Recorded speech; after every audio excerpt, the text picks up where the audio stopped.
शक्तिं विद्यां प्रयच्छ परमां परिभावयामि। कोमलं कूजयन् वेणुं श्यामलोऽयं कुमारकः वेदवेद्यं परं ब्रह्म भासतां हृदये मम। कूजन्तं राम रामेति मधुरं मधुराक्षरम् आरुह्य कविताशाखां वन्दे वाल्मीकिकोकिलं। निगमकल्पतरोर्गलितं फलं शुकमुखादमृतद्रवसंयुतं पिबत भागवतं रसमालयं।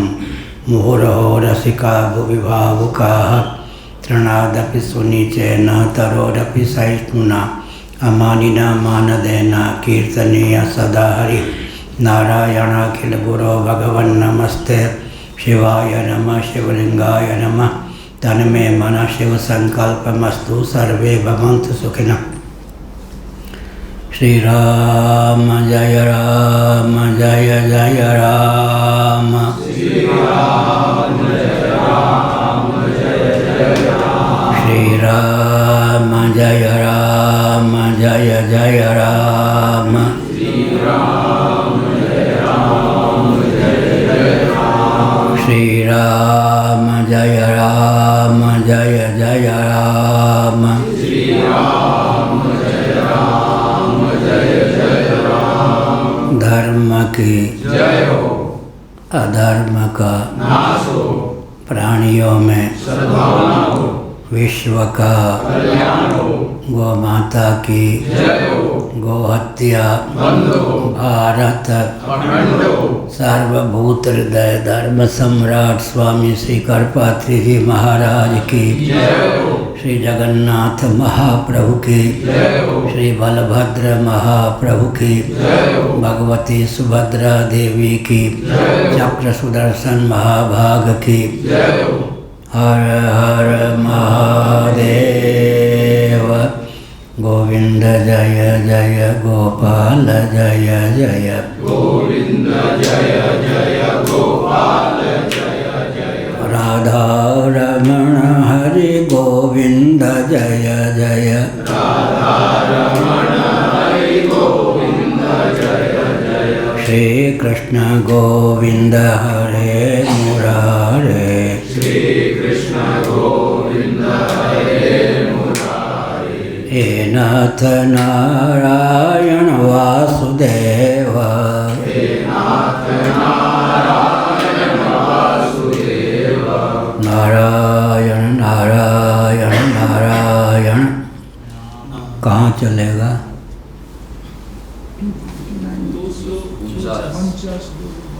आनंदगिरी। कौन सी पंक्ति? दूसरी जन्मचा। ठीक। नारायण।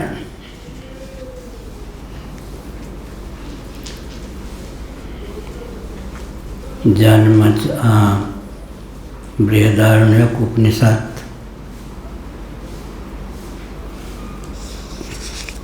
1:4-9।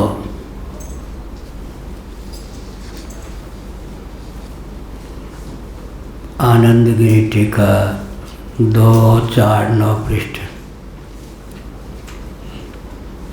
249। जन्म च जरा च मरणं च तेषां प्रबन्धे प्रवाहे चक्रवत् अनवरतं भ्रमणेन कृतं यदायासात्मकं दुःखं तदेव उदकम् यस्मिन् अपारे संसाराख्ये महोदधौ तत्र प्लवभूतं तरणसाधनम् इति यावत्।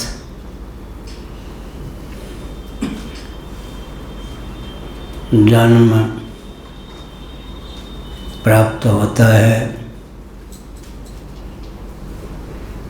कालांतर में जरावस्था, वृद्धावस्था, जर्जर अवस्था भी प्राप्त हो जाती है। पर्यवसान रूप में मृत्यु की भी समुपलब्धि होती है। इनका तो अजस्र प्रवाह चलता ही रहता है।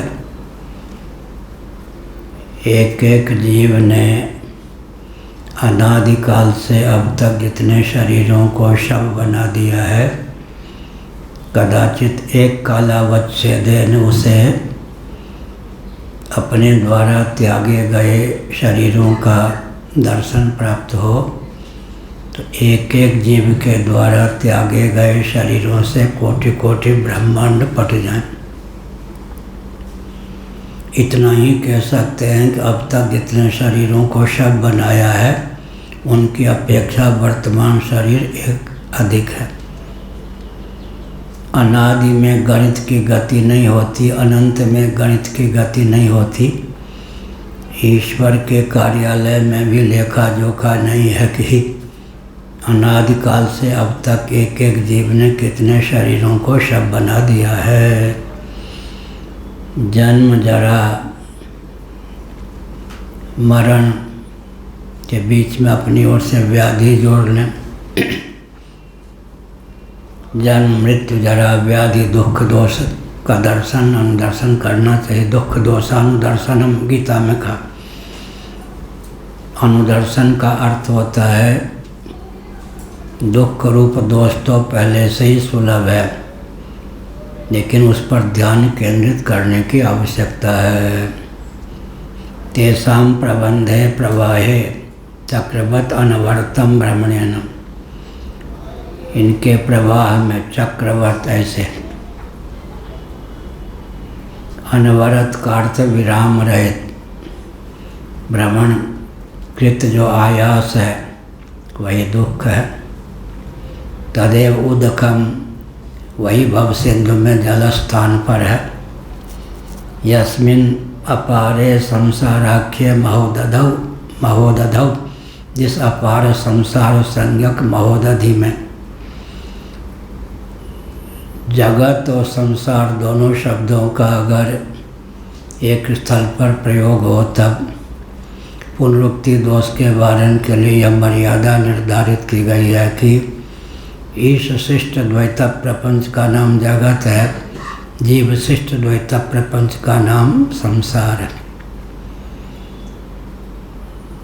पंचदशी कार विद्यारण्य स्वामी जी ने इस तथ्य को उद्भाषित किया कि ईश शिष्ट द्वैत प्रपंच जीव के दुख में हेतु नहीं है, उसमें अहमता ममता रूप जो जीव शिष्ट भाव है, उसी से व्यक्ति को कष्ट प्राप्त होता है। सृष्टि का जो प्रयोजन है और मानव जीवन की सार्थकता जिसमें सन्निहित है, दोनों को समझकर ही विकास को परिभाषित और क्रियान्वित करने पर विकास के गर्भ से विप्लव या विस्फोट का निकलना असंभव है। अन्यथा पूरे विश्व में विकास के नाम पर जो गतिविधि परिलक्षित हो रही है, उसके गर्भ से विस्फोट ही निकल रहा है। तो आधुनिक विचारकों के सामने भी यह एक समस्या है कि आप विकास के पक्षधर हैं, हम भी विकास के विरोधी नहीं हैं, लेकिन विकास को ज़रा परिभाषित करके दिखाइए। अगर परिभाषा में ही भूल होगी तो क्रियान्वयन के बाद विस्फोट ही निकलेगा, जैसा कि हो रहा है। इसलिए सृष्टि संरचना का जो प्रयोजन है, मानव जीवन की सार्थकता जिसमें सन्निहित है, उसको केंद्र में दृष्टि में रखकर ही विकास को परिभाषित और क्रियान्वित करने पर विकास के गर्भ से विस्फोट का निकलना असंभव है। अन्यथा विकास का पर्यवसान विस्फोट में स्वाभाविक। तो कोई कह सकता है कि आप ही बता दो वेदादि शास्त्र सम्मत विकास की परिभाषा क्या है। कई बार हमने संकेत किया, सुसंस्कृत, सुशिक्षित, सुरक्षित, संपन्न, सेवापरायण, स्वस्थ, सर्वहितप्रद वस्तु और व्यक्ति की संरचना, यही राजनीति की परिभाषा है, यही विकास की परिभाषा है। सुसंस्कृत, सुशिक्षित, सुरक्षित, संपन्न, सेवापरायण, स्वस्थ, सर्वहितप्रद व्यक्ति और वस्तु की संरचना। संक्षेप में कहें तो क्या कहेंगे? भोग और मोक्ष के अविरुद्ध और अनुकूल वस्तु तथा व्यक्तिगत भावना का नाम विकास है। मानव जीवन के प्रयोजन का वर्णन शास्त्रों में है, लेकिन एक ही स्थल पर परिपूर्ण प्रयोजन का मिलना कठिन है पर संभव है। श्रीमद् भागवत 10वां स्कंद वेद स्तुति का दूसरा श्लोक, भागवत 10:87-2, भागवत 10:87-2 यह श्लोक याद रखना चाहिए। इसका भाव भी बुद्धिन्द्रिय मन प्राणान जनानाम असुजत प्रभु मात्रार्थम च भवार्थम च आत्मने कल्पनाय च। वेद स्तुति का दूसरा श्लोक है। बुद्धिन्द्रिय मन प्राणान जनानाम असुजत प्रभु मात्रार्थम च भवार्थम च आत्मने कल्पनाय च। श्रीधरी टीका के अनुसार मैं अर्थ करता हूँ। श्रीधर स्वामी इस पीठ के 116वें शंकराचार्य श्रीमद् भागवत पर भाष्य है। श्रीधरी टीका जिसको कहते हैं उन्हीं के देन। कालांतर में गोमठ काशी में रहे, लेकिन इस पीठ के 116वें शंकराचार्य ही श्रीधर स्वामी थे। तो यह ऐतिह्य तथ्य है। तो उन्होंने कहा मात्रार्थम च भवार्थम च आत्मने अकल्पनाय च। अर्थ किया उन्होंने मात्रार्थम च भवार्थम च, अर्थ की समुपलब्धि, काम की समुपलब्धि। मात्रार्थम च भवार्थम च आत्मने अकल्पनाय च, धर्म और मोक्ष की सिद्धि अर्थात पुरुषार्थ चतुष्टय की सिद्धि हो सके, अकृतार्थ प्राणी कृतार्थता को प्राप्त कर सकें, इस भावना से भावित होकर महासर्ग के प्रारंभ में सच्चिदानंद स्वरूप करुणा वर्णालय सर्वेश्वर ने अकृतार्थ जीवों को देहेंद्रीय प्राणांतकरण से युक्त जीवन प्रदान किया। कितना लंबा वाक्य है। महासर्ग के प्रारंभ में सच्चिदानंद स्वरूप करुणा वर्णालय सर्वेश्वर ने अकृतार्थ प्राणियों को कृतार्थता का अवसर प्रदान करने की भावना से उन्हें देहेंद्रीय प्राणांतकरण से युक्त जीवन प्रदान किया। एक गद्य का भी है। यत आयासात्मकम दुखम, आयास भी दुख है, लेकिन रजोगुणी व्यक्ति को कहें कि आयास छोड़ दो तो उसे दुख का अनुभव होता है। असत्य अभिनिवेशतः, आयास में इतना अभिनिवेश हो जाता है। कभी कभी फलाशा न होने पर भी कर्म के प्रति आसक्ति बनी रहती है। कर्मासक्ति और फलासक्ति अहंकृति को शिथिल कर जिज्ञासापूर्वक समत्व बुद्धि सहित स्वकर्मानुष्ठान भगवदर्थ हो तो उसी का नाम कर्मयोग है। पूरे गीता में या वैदिक वाङ्मय में योग कर्मयोग संबंधी जितने वचन हैं उनको गुम्फित करके एक वाक्य में बोलेंगे तो क्या बोलेंगे?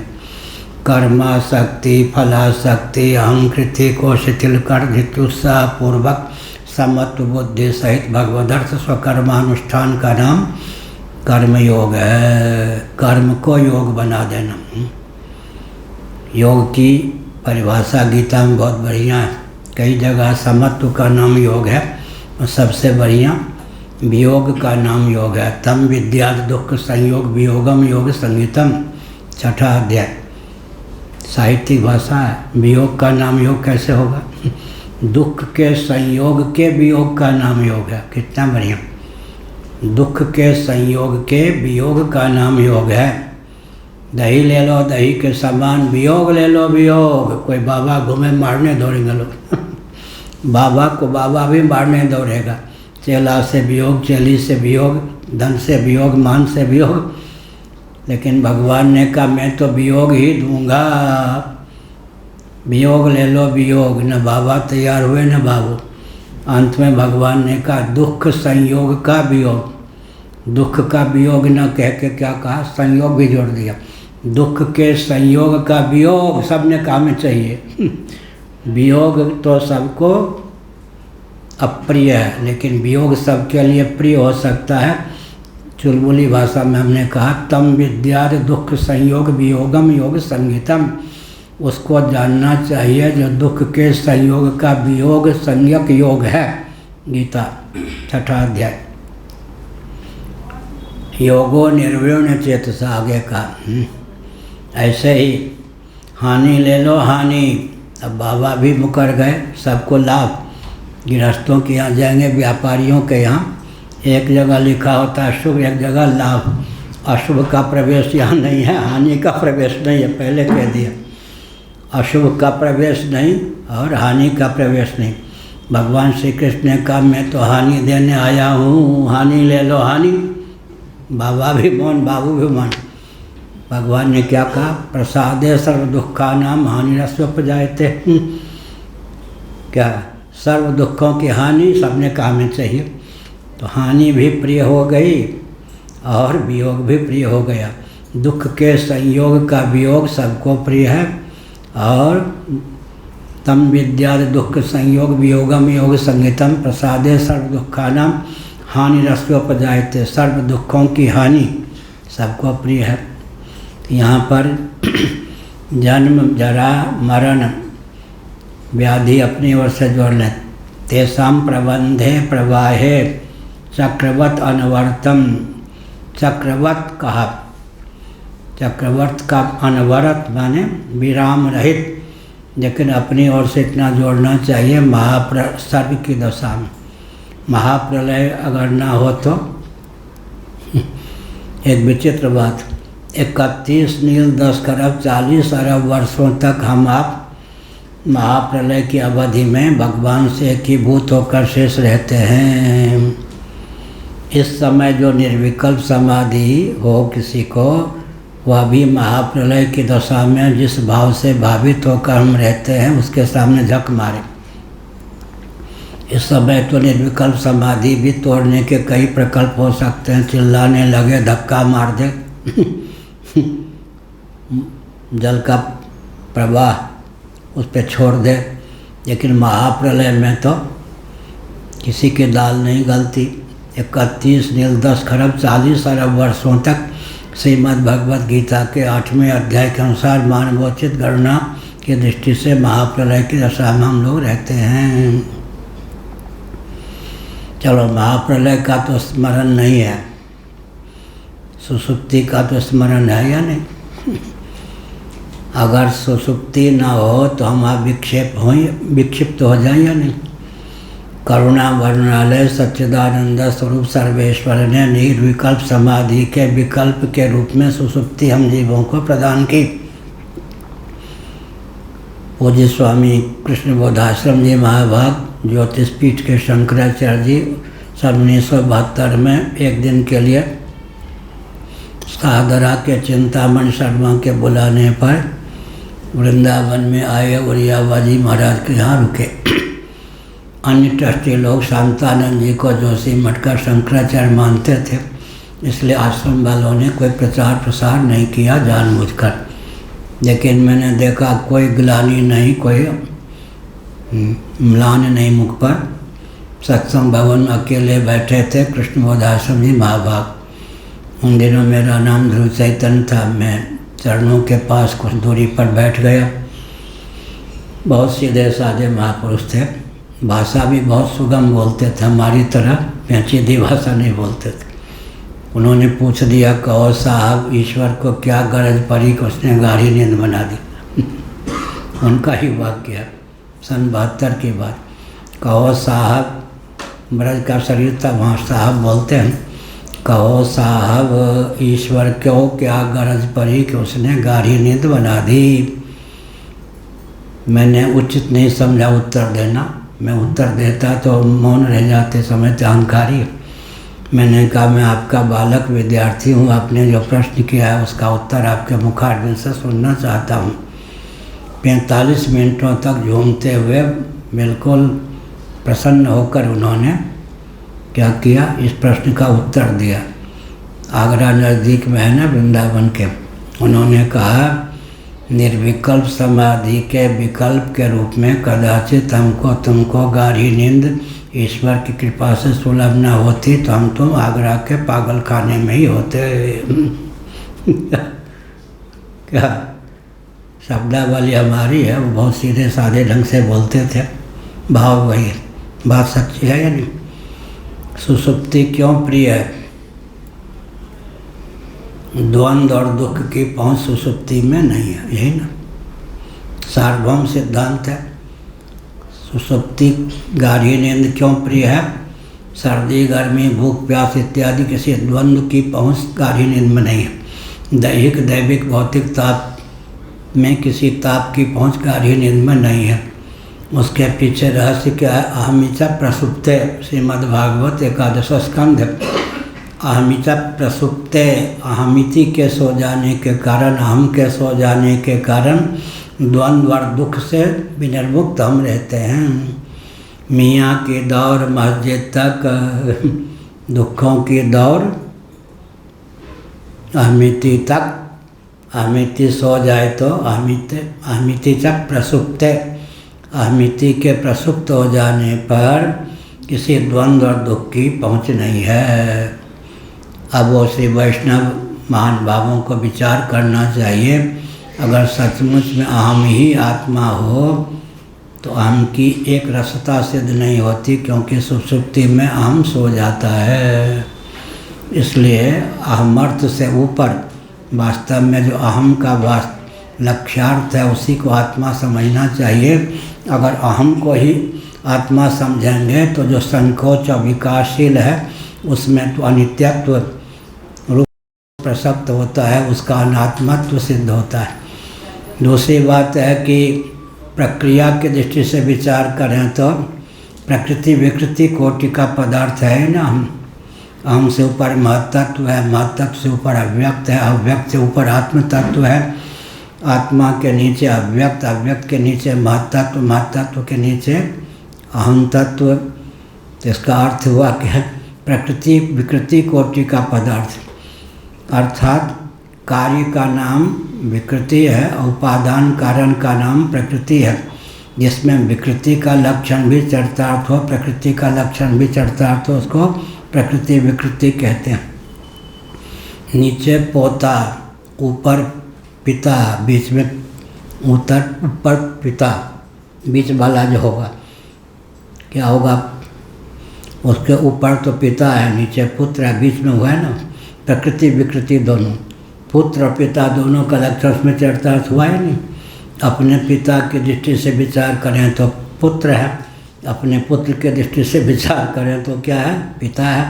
तो जैसे एक व्यक्ति पिता भी है, पुत्र भी है, इसी प्रकार एक वस्तु क्या है? प्रकृति भी है, विकृति भी है। अहम तत्व जो है प्रकृति विकृति कोटि का पदार्थ है। विकृति महत्तत्व का कार्य होने के कारण है, प्रकृति तन्मात्राओं का कारण होने के कारण है। ये सब है।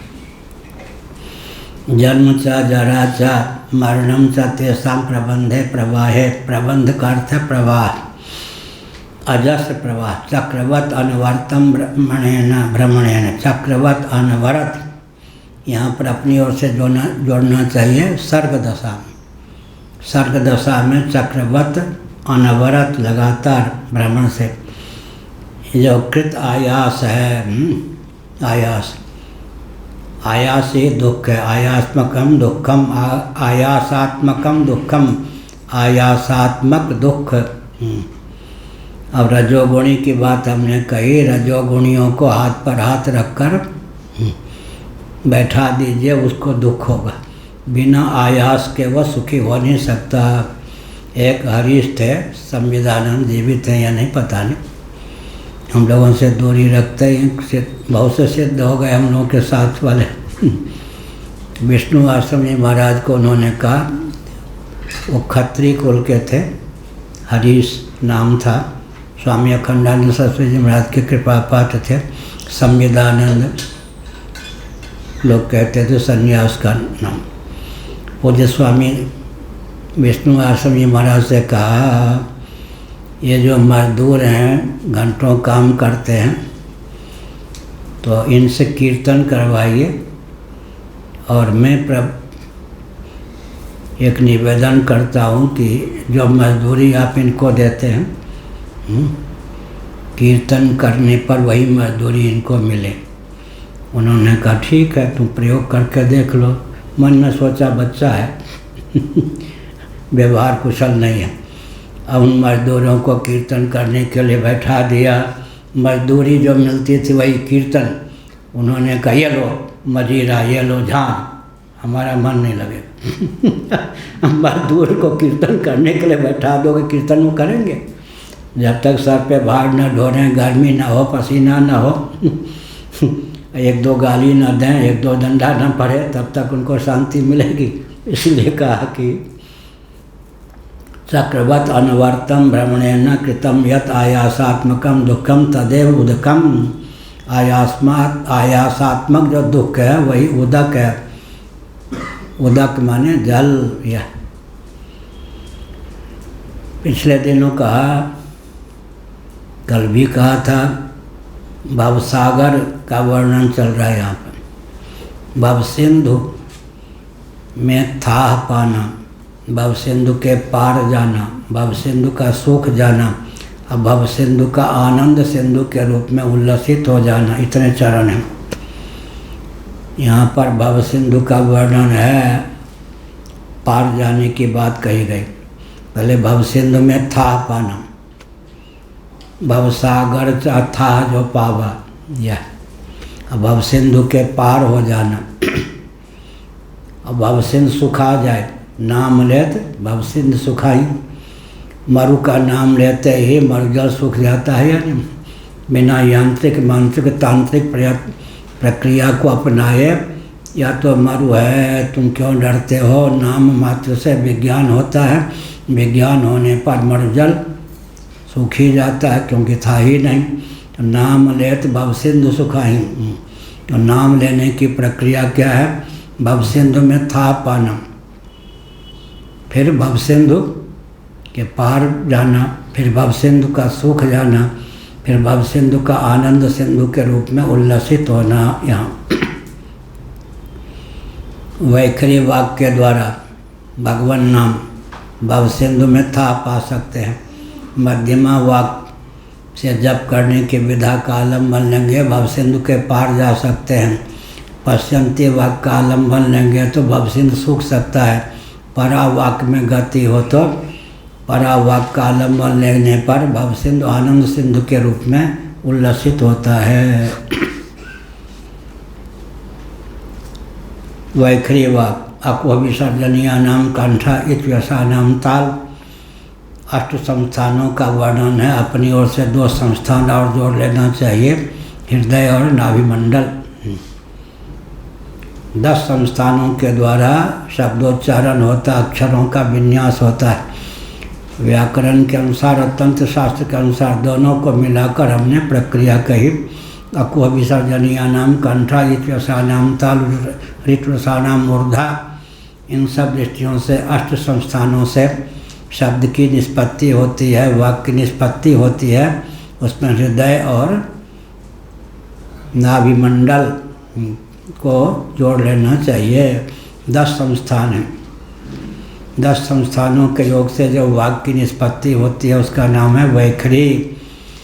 और वाक शक्ति जो है मनोगत हो जाए, मन ही मन जो जप करें अर्थानुसंधान पूर्वक, उसका नाम है मानस जप। मानस 10 गुण अधिक होगा फल। मानस जप मनुस्मृति के अनुसार। मानस जप का बाद में फिर कौन सी वाणी हुई? मध्यमा वाणी से जप। उसके बाद में चरणदास जी के ग्रंथ हैं, 8 मास मुख सो जपे 16 मास कंठ जाप। इस प्रकार से फिर अंत में कहा रग रग बोले राम। 8, 16, 32, 64 उसी को रेशियो अनुपात बना लें। भजन करना हो तो 1, 2, 4, 8 कितने हो गए? 1 और 2, 3 और 3 फिर 4, 7 और 8, 4, 8, 15 मिनट अगर भजन करना है तो अनुपात क्या होना चाहिए? 1, 2, 4, 8। वैखरी वाक से 1 मिनट, मध्यमा वाक से 2 मिनट, पश्चंती वाक से 4 मिनट, परा वाक से 8 मिनट जप करें। रग रग बोले राम। 4 मास मुख सो जपे 8 मास कंठ जाप, या 8 मास मुख सो ये। तो रग रग बोले राम। एक फूल चोर बाबा थे वृंदावन में, बड़े गोरे चट्टे, बाल सफ़ेद, कौन से जाति के हैं कोई नहीं जानता था। मुझे पता था खत्रिय थे। किस प्रांत के हैं, किस देश के हैं, कोई नहीं। फूल चोर बाबा नाम था। बिहारी जी का बगीचा है ना वृंदावन में, चुरा करके जो पुष्प तोड़ते थे वही बिहारी जी को देने के लिए जाते थे।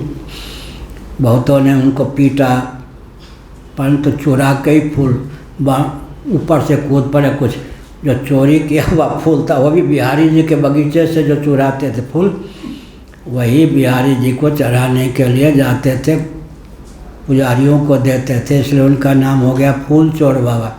बाद में लोगों ने समझा ये तो सिद्ध महात्मा है, मत पिटाई करो। 1 किलो भी फूल कोई खरीद के दे दे फेंक देते थे। चोरी किए हुए आप पुष्प ही बिहारी जी को चढ़ाना है, कहीं से भी चोरी करके पुष्प लाते थे, उनका नाम फूल चोर बाबा। तो वो उन्होंने हमको एकांत में बताया, हमको बहुत स्नेह देते थे। एक कमंडल हमको दिया पीतल का, कहा मेरा नाम किसी को मत बताना, बताओगे तो बस चाटा लगा दूंगा। हाँ, ऐसा स्नेह भी करते थे। तो उन्होंने कहा मुझसे कि मैं युवावस्था में था, संत वेश में था, नर्मदा के तट पे घूम रहा था। सूर्यास्त के समय एक बाबा नर्मदा तट पे लेटा हुआ था। उन्होंने कहा युवावस्था के कारण, मैंने कहा लाज नहीं, घर द्वार छोड़ के बाबा बन के भजन नहीं करता है, इस समय सोने का समय, उठ भजन कर। उसने आँख खोल के फिर आँख बंद ली। फिर उन्होंने इस प्रकार धमकाया। बाद में उसने कहा नया बाबा है तू, यहाँ कान लगा, यहाँ कान लगा, यहाँ कान लगा, यहाँ कान लगा।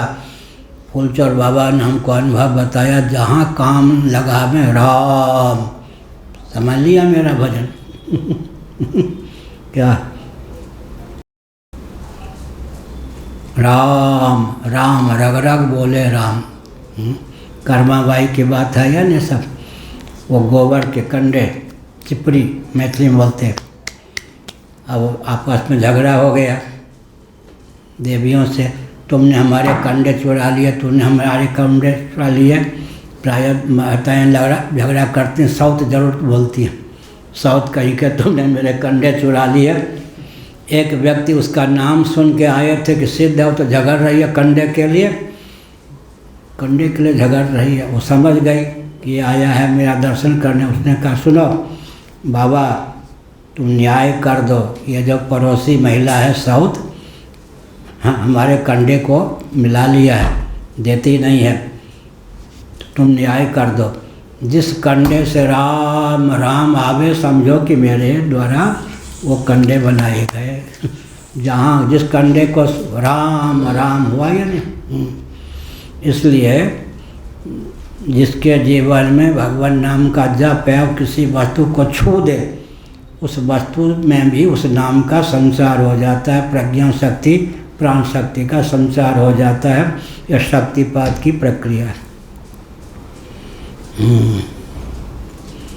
शक्तिपात तंत्रों में शक्तिपात दीक्षा का बहुत वर्णन है, उस पर जाएंगे तो लोग कहेंगे सिखा दीजिए। हम योग कक्षा नहीं लगाते, शंकराचार्य होने के पहले योग कक्षा लगाते थे। बहुत से लोग मुजफ्फरनगर आदि में योग सीखने आते थे। शंकराचार्य होने के बाद हमने योग कक्षा लगाने छोड़ दिया। 2 बार का अनुभव है। क्या नाम है? भारत भूषण जी। यज्ञों पवित्र के लिए जब मंडप बना था, बचपन की बात है, 10 साल की आयु की, पद्मासन का अभ्यास था। कमलाकांत जहाँ पड़ोसी भाई ने हमको पद्मासन सिखाया था। पद्मासन में बैठा था, जैसे मंडप होता है 12 फीट कम से कम ऊपर, ऐसे आसन पर वहाँ तक पहुँच गया और बिना चोट लगे यथास्थान आ गया। Divya college higher secondary school का विद्यार्थी था, वहाँ पद्मासन पर बैठा, वहाँ भी ऐसा हुआ। 2 बार इस जीवन में पद्मासन पर बैठने पर 12 फीट तक ज्यों के त्यों ऊपर जाके नीचे आए। अगर ये सब कहें तो योग की भीड़ लग जाए या नहीं। 12 घंटे तक Divya college higher secondary school में जब मैं था, 12 घंटे समाधि में लगता था, 12 मिनट भी नहीं हुआ। वो सब भगवान ने पूज ही ना दी होती तो शंकराचार्य बनकर बस पूजता रहता, देश के विश्व के काम नहीं आता। इसलिए अब चलें, आयासात्मक दुख है वही उदक है, उसके पार, संसार के पार, महोदधि के पार प्लवभूतम, उसमें नौका या जलयान के समान कौन है? तरण साधनम, तरने का साधन कौन है? यह गुरु जी के, गुरुदेव के चरण कमलों का आश्रय। विश्वेश पादाम्बुज दीर्घ नौका, प्रश्नोत्तरी में रत्न वाला। यहाँ गुरु के चरण कमल का आश्रय जो है भव सिंधु से तरने के लिए महायान के समान, ये प्लव के समान, यह नौका के समान, यह जलयान के समान है। तत्तीरम तस्य संसार समुद्र से तीरम पारम ब्रह्मा इत्यर्थ। बहुत बढ़िया। उसका तीर क्या है? संसार समुद्र का तीर माने संसार समुद्र के पार। इस धर रहेंगे तो उधर के तीर पार हुए, वही ब्रह्म है। यहाँ पर ब्रह्म है। तेषां विविदिशाया साफल्यार्थम तत्प्रत्यनीके संसारे वैराग्यम दर्शयति। उसकी विविदिशा हो, उसे जानने की इच्छा हो, प्रबल उत्कंठा हो, इसके लिए वैराग्य रूपी पूंजी चाहिए।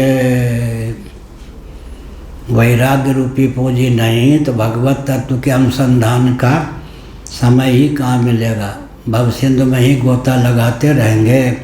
तेषां विविदिशाया या साफल्यार्थम, उस तत्व को जानने के लिए समर्थता अर्जित करने की आवश्यकता है।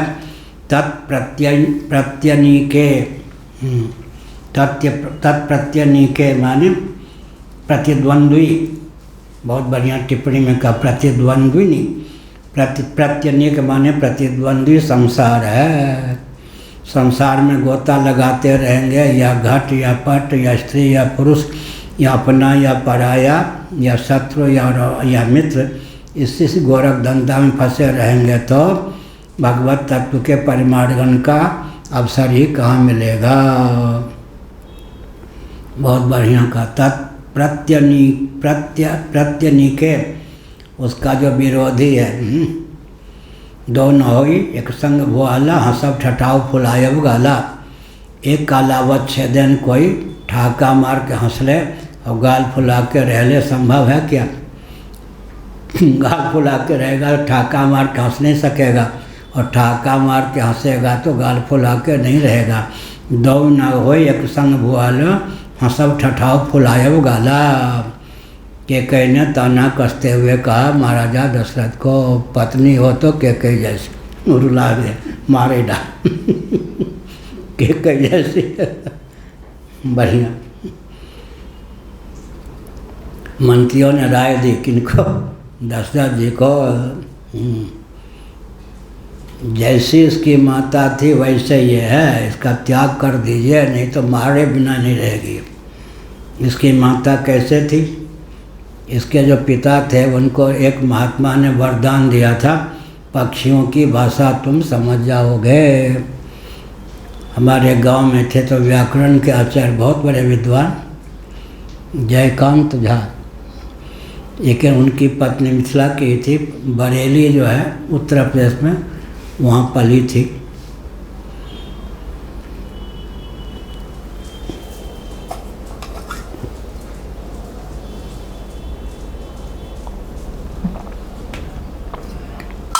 वो पक्षियों की भाषा जानती थी, संबंध से चाची लगती थी।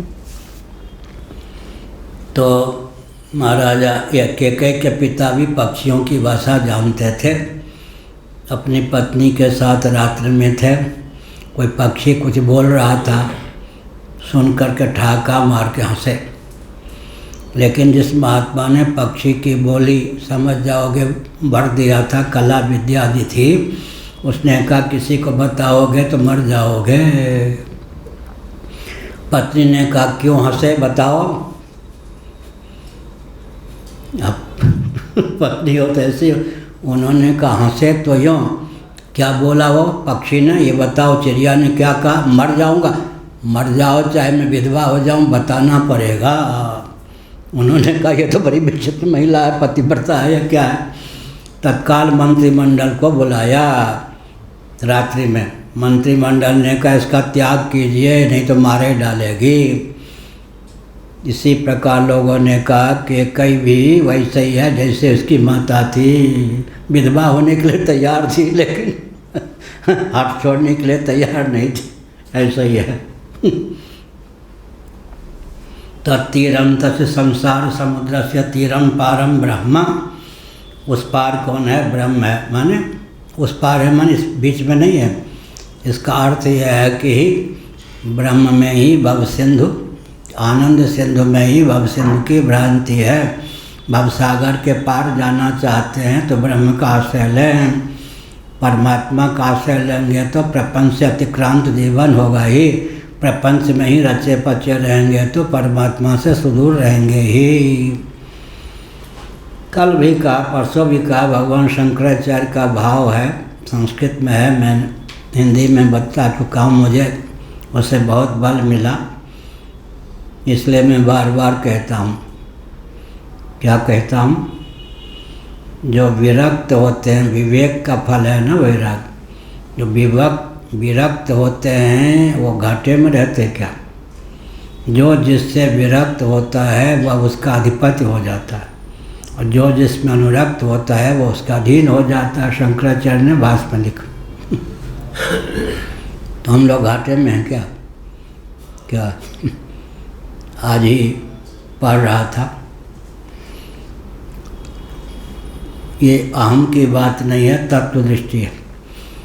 नए श्रोता समझेंगे अहंकारी हैं, यह तत्व दृष्टि है।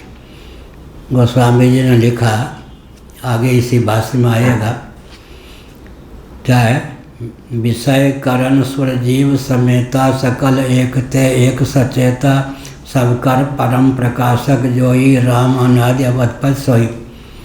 वेदांत का ठीक ठीक ज्ञान न हो तो तुलसीदास जी की इस पंक्ति का अर्थ नहीं लगा सकते।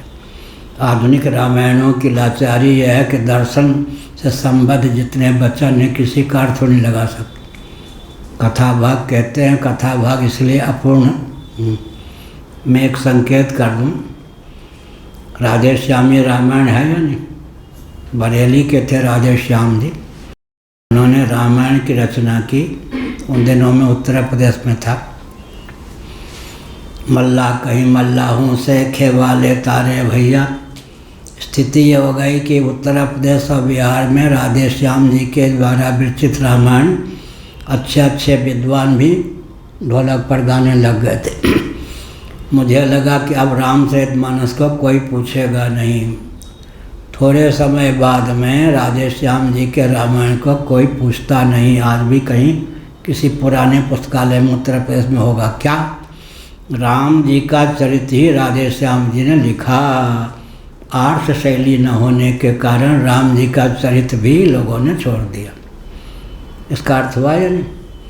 जो आर्ष शैली में बात कही जाती है वही सुदृढ़ होती है। राम जी का चरित्र भी अगर आधुनिक विधा से मल्ला कहीं मल्लाहों से खेवा लेता रहे भैया, इस गमारू ढंग से अगर राम जी का चरित्र कहेंगे, राम जी को भी कोई नहीं पूछेगा।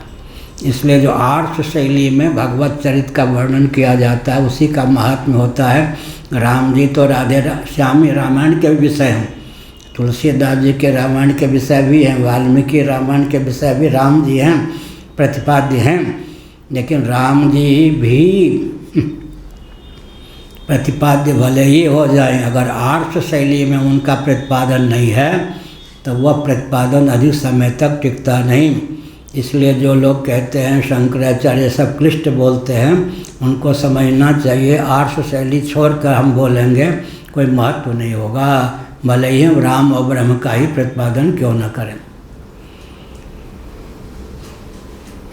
पूज्य गुरुदेव बोल रहे थे प्रयाग में, एक श्रोता खड़े हो गए, नहीं महाराज को सरल बोलिए। महाराज ने क्या ऐसे बोलते थे, क्या अपना स्तर बढ़ाओ, हमको उपदेश मत दो। महाराज ने ऐसे कहा, बेचारा कांप गया, नया व्यक्ति था। यही बात तो स्तर बढ़ाओ। दो महापुरुष गुरुदेव, तो गुरुदेव ही पूज्य स्वामी अखंडराज महाराज नया नया में वृंदावन में गया था, तो टिप्पणी करते मुझे बुद्धि देने के लिए यह व्यक्ति जो है ब्रह्मचारी उन दिनों बना बना कर बोलता है। बाद में 10-15 प्रवचन सुनने के बाद उनको लगा इसकी शैली यह है, यह अपने विद्या बघाड़ने के लिए नहीं बोलता।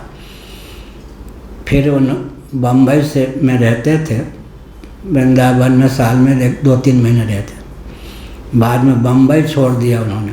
देहात त्याग के 2.5 साल पहले बम्बई में बिना मांगे ही गुजराती भक्त लोग 1 लाख रुपया लगभग रोज दे देते उन दिनों।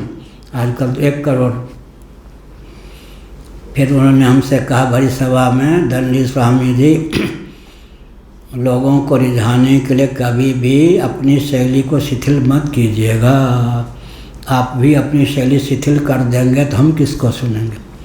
हमने कभी किया भी नहीं। लोगों को रिझाने के लिए अपनी शैली को मोड़ देंगे तो हम किसको सुनेंगे। ऐसा कुछ गुरुदेव ने तो 6 महीने तक 14-14 घंटे एकांत में हमसे हमारी तोतली वाणी सुनी। उन्हीं के द्वारा जो कुछ प्राप्त था कहता था, बहुत प्रसन्न होते, रोते हुए सुनते थे। उनके समान वक्ता कौन था, उनके समान श्रोता मिलना भी कठिन। इसलिए हमने कहा संसार से के पार जाना चाहते हैं, उसमें तीर के स्थान पर कौन है, ब्रह्म। अर्थात ब्रह्म को अगर पकड़ेंगे तो मैंने क्या भी कहा, विरक्त घाटे में नहीं रहता। जो जिससे विरक्त होता है वो उसका अधिपति हो जाता है। भव से विरक्त भगवान को पा लेगा। जब भगवान को पा लेगा तो अध्यस्त जगत अध्यस्त भव कहाँ जाएगा। क्या इसलिए कोई विरक्त कोई घाटा में रहेगा क्या। भगवान मिल जाएंगे तो सब कुछ मिलेगा। भगवान को छोड़ के भव को पकड़ने जाएगा, कभी हाथ लगेगा नहीं। महाभारत में लक्ष्मी जी का वचन है। लक्ष्मी जी ने क्या कहा, नारायण को छोड़कर जो मुझे पकड़ना चाहते हैं कभी उनकी पकड़ में आता नहीं। लक्ष्मी के नाम पर विपत्ति ही उन्हें प्राप्त होती है। श्रीमन नारायण मेरे पतिदेव का जो भजन करते हैं उन्हीं के यहाँ मैं टिकती हूँ, उन्हीं के यहाँ लक्ष्मी के रूप में रहती हूँ, नहीं तो मैं दरिद्रा हो जाती हूँ। मेरे पतिदेव का भजन न करके जो मुझे पाना चाहते हैं मैं कभी उनके हाथ नहीं लगती। श्री के नाम पर दरिद्रता ही उन्हें प्राप्त होती है। तब तीरम तस् संसार समुद्र से तीरम पारम परम ब्रह्मा। वही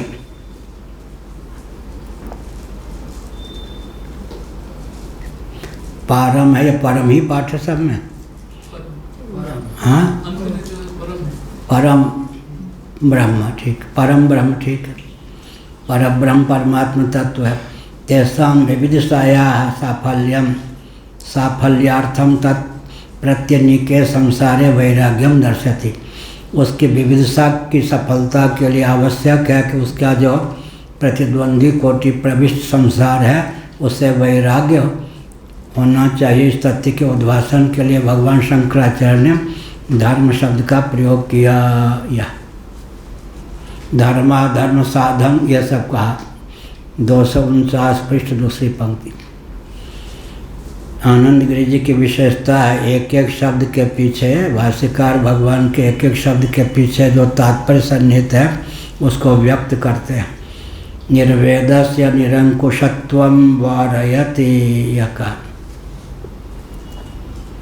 निर्वेद माने वैराग्य होता है। 10वीं टिप्पणी। संसारादिव मोक्षादपि वैराग्यम स्यात् फलत्वस्य उभयत्र अविशेषात् इति आशंक्य इत्यादि। निरंकुशत्वम असंकुचितत्वम यह हुआ। निर्वेद यह तद विलक्षण। इसका अर्थ क्या हुआ, बहुत बढ़िया टिप्पणी लिखी उन्होंने। संसारादिव मोक्षादपि वैराग्यम स्यात्। अगर संसार वैराग्य का विषय है ही तो मोक्ष से भी वैराग्य हो ही सकता है। मैं तो इतना विरक्त हूँ कि संसार ही क्या मोक्ष से ही विरक्त हो गया हूँ। कोई कहे तो उपहास का पात्र होगा। परमहंस आश्रम है वृंदावन में। एक महात्मा रहते थे, उनके पास एक सेठ जी महिमा सुन के गए। सेठ जी ने कहा महाराज दंडवत प्रणाम। उन्होंने कहा दंडवत क्यों करते हो, दंडवत करने योग्य तो तुम हो। बेटा चौंक का मैं संसारी व्यक्ति हूँ महाराज, आपने ये क्या कह दिया। सच्ची घटना है। उन्होंने कहा दुखप्रद संसार का मैंने त्याग किया है। क्या त्याग किया? तुमने तो भगवान का ही त्याग कर रखा है लक्ष्मी के नाम पर। महात्यागी तुम हो या मैं हूँ? महात्यागी तुमको प्रणाम, महात्यागी तुमको नमस्कार। वो समझ गया कि मेरी भूल क्या है। क्या छोटी वस्तु का त्याग करने वाला त्यागी, बड़ी वस्तु का त्याग करने वाला महात्यागी। वृंदावन में रेलवे लाइन पर है न महात्यागी आश्रम। इसी प्रकार से संसारादि मोक्षादपि वैराग्यम स्यात्। जब संसार से वैराग्य हो सकता है तो मोक्ष से भी वैराग्य क्यों नहीं होगा। फलत्वस्य उभयत्र अविशेषात्। जैसे ज्ञान का फल मोक्ष है, वैसे ही संसार भी फल है, कर्म का फल भोग होता ही है। यह कहा, कहते नहीं, मोक्ष जो है आत्म तत्व नित्य शुद्ध बुद्ध मुक्त स्वरूप है। अज्ञान मात्र से मुक्ति की दुर्लभ, अज्ञान के कारण ही मुक्ति की दुर्लभता है। ज्ञान मात्र से मुक्ति की संपलब्धि हो जाती है। अज्ञान मात्र से जिसकी अप्राप्ति रहती है, ज्ञान मात्र से उसकी प्राप्ति हो जाती है। विस्मृत कंठावरणवत भागवत में उदाहरण। अज्ञान के कारण ही जिसकी अप्राप्ति है, ज्ञान मात्र से उसकी प्राप्ति हो जाती है। पृथक से कोई प्रयास की अपेक्षा नहीं रहती। ज्ञानोत्तर भक्ति में, ज्ञानोत्तर भक्ति, हाँ, वहाँ पर भगवान भाष्यकार भी बहुत जगह बोलते हैं, वहाँ अपवर्ग से भी कोई प्रयोजन नहीं है। तो वो ज्ञानोत्तरा भक्ति की प्रशंसा में मानना चाहिए या फिर वहाँ पर दो अद्वैतादपि सुंदरम। कौन सी पुस्तक है? तो बोधसार में लिखा है अब अद्वैतादपि सुंदरम। नरहरि स्वामी जी के द्वारा अद्वैतादपि सुंदरम ज्ञानोत्तर जो भक्ति है। पहली बात तो यह है, पंचम पुरुषार्थ के रूप में जब भक्ति को मानते हैं तो यह बात है। आर्त अर्थार्थी जिज्ञास और ज्ञानी भगवान के कितने भक्त हो गए? चार हो गए। ज्ञानी भक्त में जो भक्ति रहेगी उसका नाम ज्ञान होगा या नहीं? क्या ज्ञानी भक्त कहते हैं ना, तो ज्ञानी भक्त तो चारों हो गए। आर्त अर्थार्थी जिज्ञासी नहीं, ज्ञानी भक्त हुए ना। तो ज्ञानी भक्त में जो ज्ञान रहेगा वो भक्ति रूप है या नहीं? दूसरी बात है कि भक्ति का पर्यवसान किस में होगा? भक्त्या माम अभिजानाति यावान यस्यास्मि तत्वतः तत्व माम तत्वतो ज्ञात्वा विशते तदनंतरम। गीता में कहीं भी क्या ज्ञान अपरोक्षानुभूति, भक्ति का फल भी ज्ञान ही है। या अब जो है अद्वैतादपि सुंदरम जो कहा, किस दृष्टि से? इस दृष्टि से कहा कि भूतपूर्व वर्तमान की दृष्टि से जो भगवान हैं, हमारे पूज्य गुरुदेव कहते थे सर्वम खलिदम ब्रह्मम। वेदांत प्रस्थान के अनुसार जो ब्रह्मात्म तत्व है, जगत का अभिन्न निमित्तोपादान कारण है। घटपटादि भी ब्रह्म, स्त्री पुत्र आदि भी ब्रह्म ही हुआ। इस ब्रह्म में ये सब जो ब्रह्म है, इनमें अब भगवान श्री रामकृष्ण आदि भी ब्रह्म, सावधान वाइस्पसरी, वो निरावरण ब्रह्म है या सावरण ब्रह्म। पूज्य गुरुदेव का वाक्य, भगवान रामकृष्ण आदि जो हैं निज इच्छा निर्मित तनु माया गुण गोपाल, भगवान रामकृष्ण आदि निरावरण ब्रह्म हैं, अनादि सिद्ध हैं, निरावरण ब्रह्म हैं। और जगत जो है सावरण ब्रह्म है। इसलिए अद्वैतादपि सुंदरम का अर्थ असत्तव रूप बखानो जानो पुन पुण्य सगुण ब्रह्म रति मानो। यह सगुण ब्रह्म माने क्या अर्थ हुआ? अनादि सिद्ध जो भगवान है, निरावरण ब्रह्म श्री रामकृष्ण आदि में एक बहुत ऊंची बात है। जिसका चित्त जितना परिमार्जित होगा, जैसे चुंबक की ओर लोहा, चुंबक और लोहा का सामुख्य भी है। अगर लोहा जंग आदि कालुष्य दोषों से विनिर्मुक्त है तो गुरुत्व युक्त चुंबक का सम्मुख सानिध्य प्राप्त करने पर चुंबक की ओर सर्वतोभावेन समाकृष्ट होता है। उसी प्रकार जिसका चित्त परिमार्जित है, विशुद्ध है, उसका चित्त सगुण साकार परमात्मा की ओर सर्वतोभावेन समाकृष्ट होता है। क्योंकि हम भी तत्वज्ञ जो कोई व्यक्ति होगा वो भी वो निरावरण ब्रह्म अनादि काल से हैं।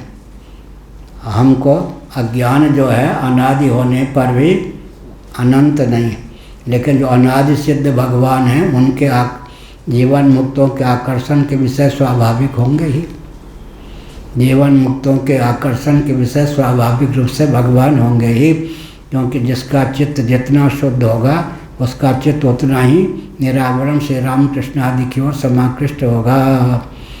पायो ज्ञान भक्ति नहीं तजही। या अद्वैतादपि माने लीला पूर्वक। इसीलिए हनुमान जी ने बहुत बढ़िया कहा, देह दृष्टि से मैं दास हूँ, आप स्वामी हैं, मैं सेवक हूँ, आप स्वामी हैं। अंशाश वैसे जीव दृष्टि से मैं अंश हूँ, आप अंशी हैं। तत्व दृष्टि से अगर बात करें तो जो आप हैं वही मैं हूँ। तीन धरातल पर हनुमान जी ने राम जी से अपने संबंध को ख्यापित किया।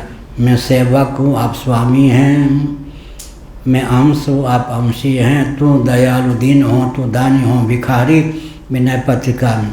और वस्तुतः जो आप हैं वही मैं भी हूँ।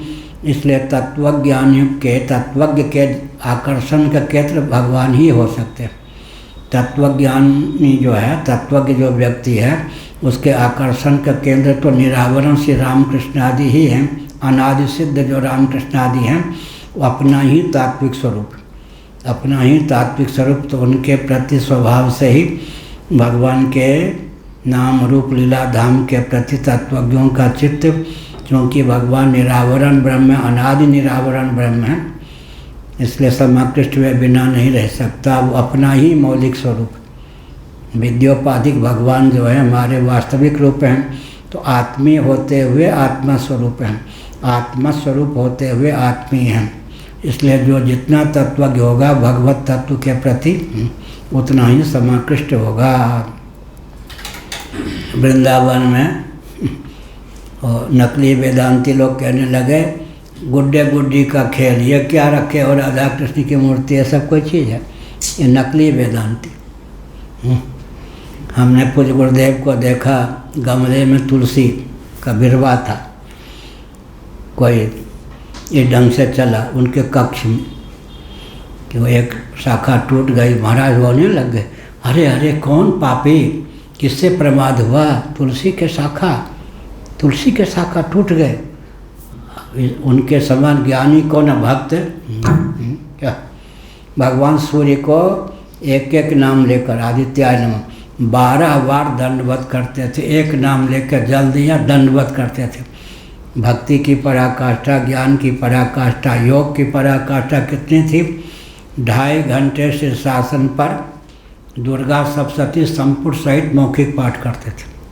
कभी नहीं कहा कि मैं योगी हूँ, अपने को छिपा के ही रखा। हमको मालूम, हम 2.5 घंटे में दुर्गा सप्तशती संपुट सहित पाठ करते थे शीर्षासन पर।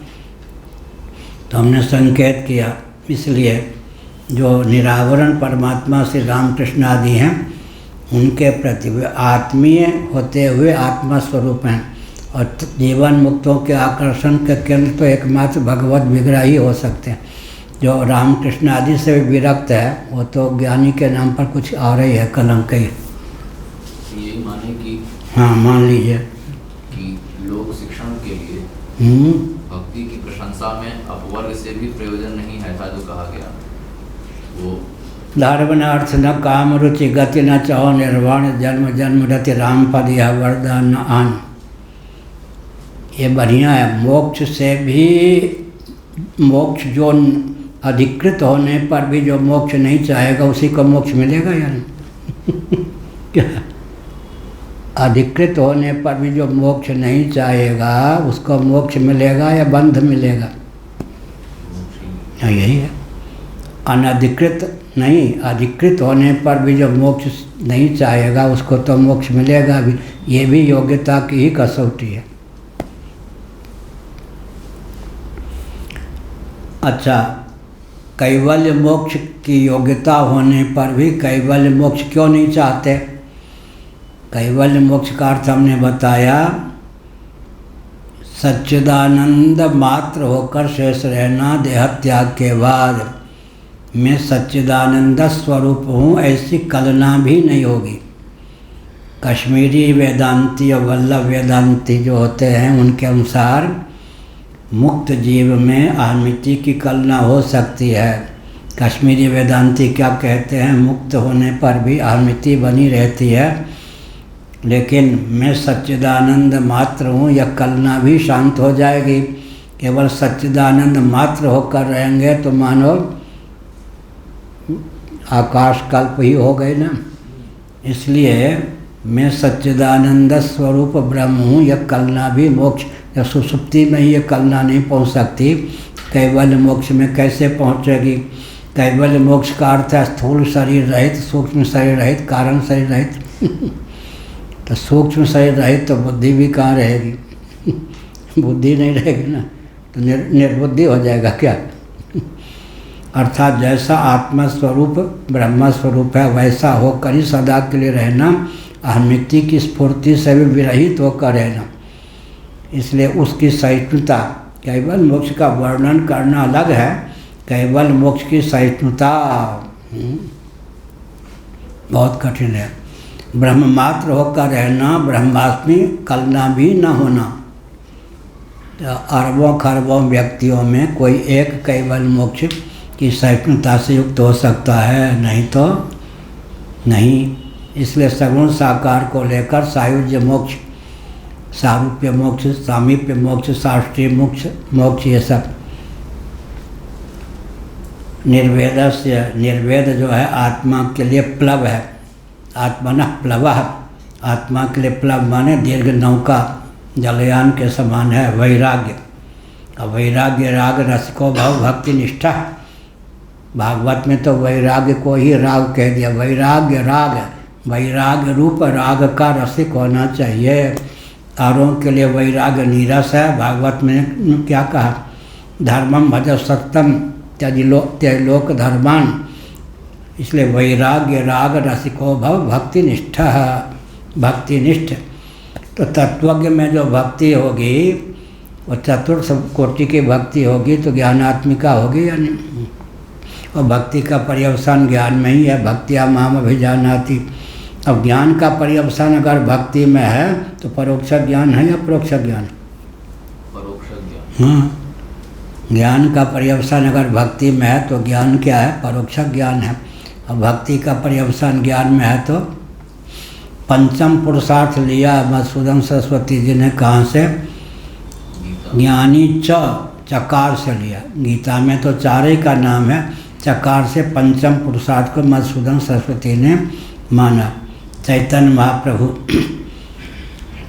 मधुसूदन सरस्वती जी, ये सब जीव गोस्वामी, ये सब पंचम पुरुषार्थ के रूप में भक्ति को मानते हैं। उत्तर वाक्यम अवतार्य व्याचष्टे, उत्तर वाक्य को अवतीर्ण करके उसकी व्याख्या करते हैं किम इत्यादि न।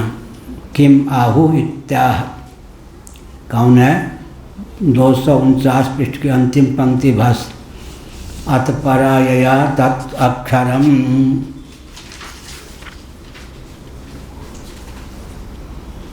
अधिगम्यते या अधिगम्यता इति श्रुत्यंतरमाश्रित्य आह तद्यथयति। परा विद्या उसको कहते हैं जिससे उस अक्षर तत्व का अधिगम होता है। उपनिषद वचन है। परा विद्या उसको कहते हैं जिससे परा अतपरा यया तत् अक्षरम अधिगम्यते। वह अक्षर तत्व परमात्मा तत्व का अधिगम जिससे होता है। अक्षर माने अक्षर जिसका क्षरण न हो, नित्य। अक्षर तत्व परमात्मा तत्व है। गीता के 3 अध्याय के अनुसार ही भी अक्षर तत्व का जिससे अधिगम होता है वो पराविद्या है। तदरिक्त भव सिंधु का या भवाटवी का या घटादि पटादि का स्त्री पुत्रादि का अधिभूत अध्यात्म हृदय का जिससे ज्ञान होता है पराविद्या।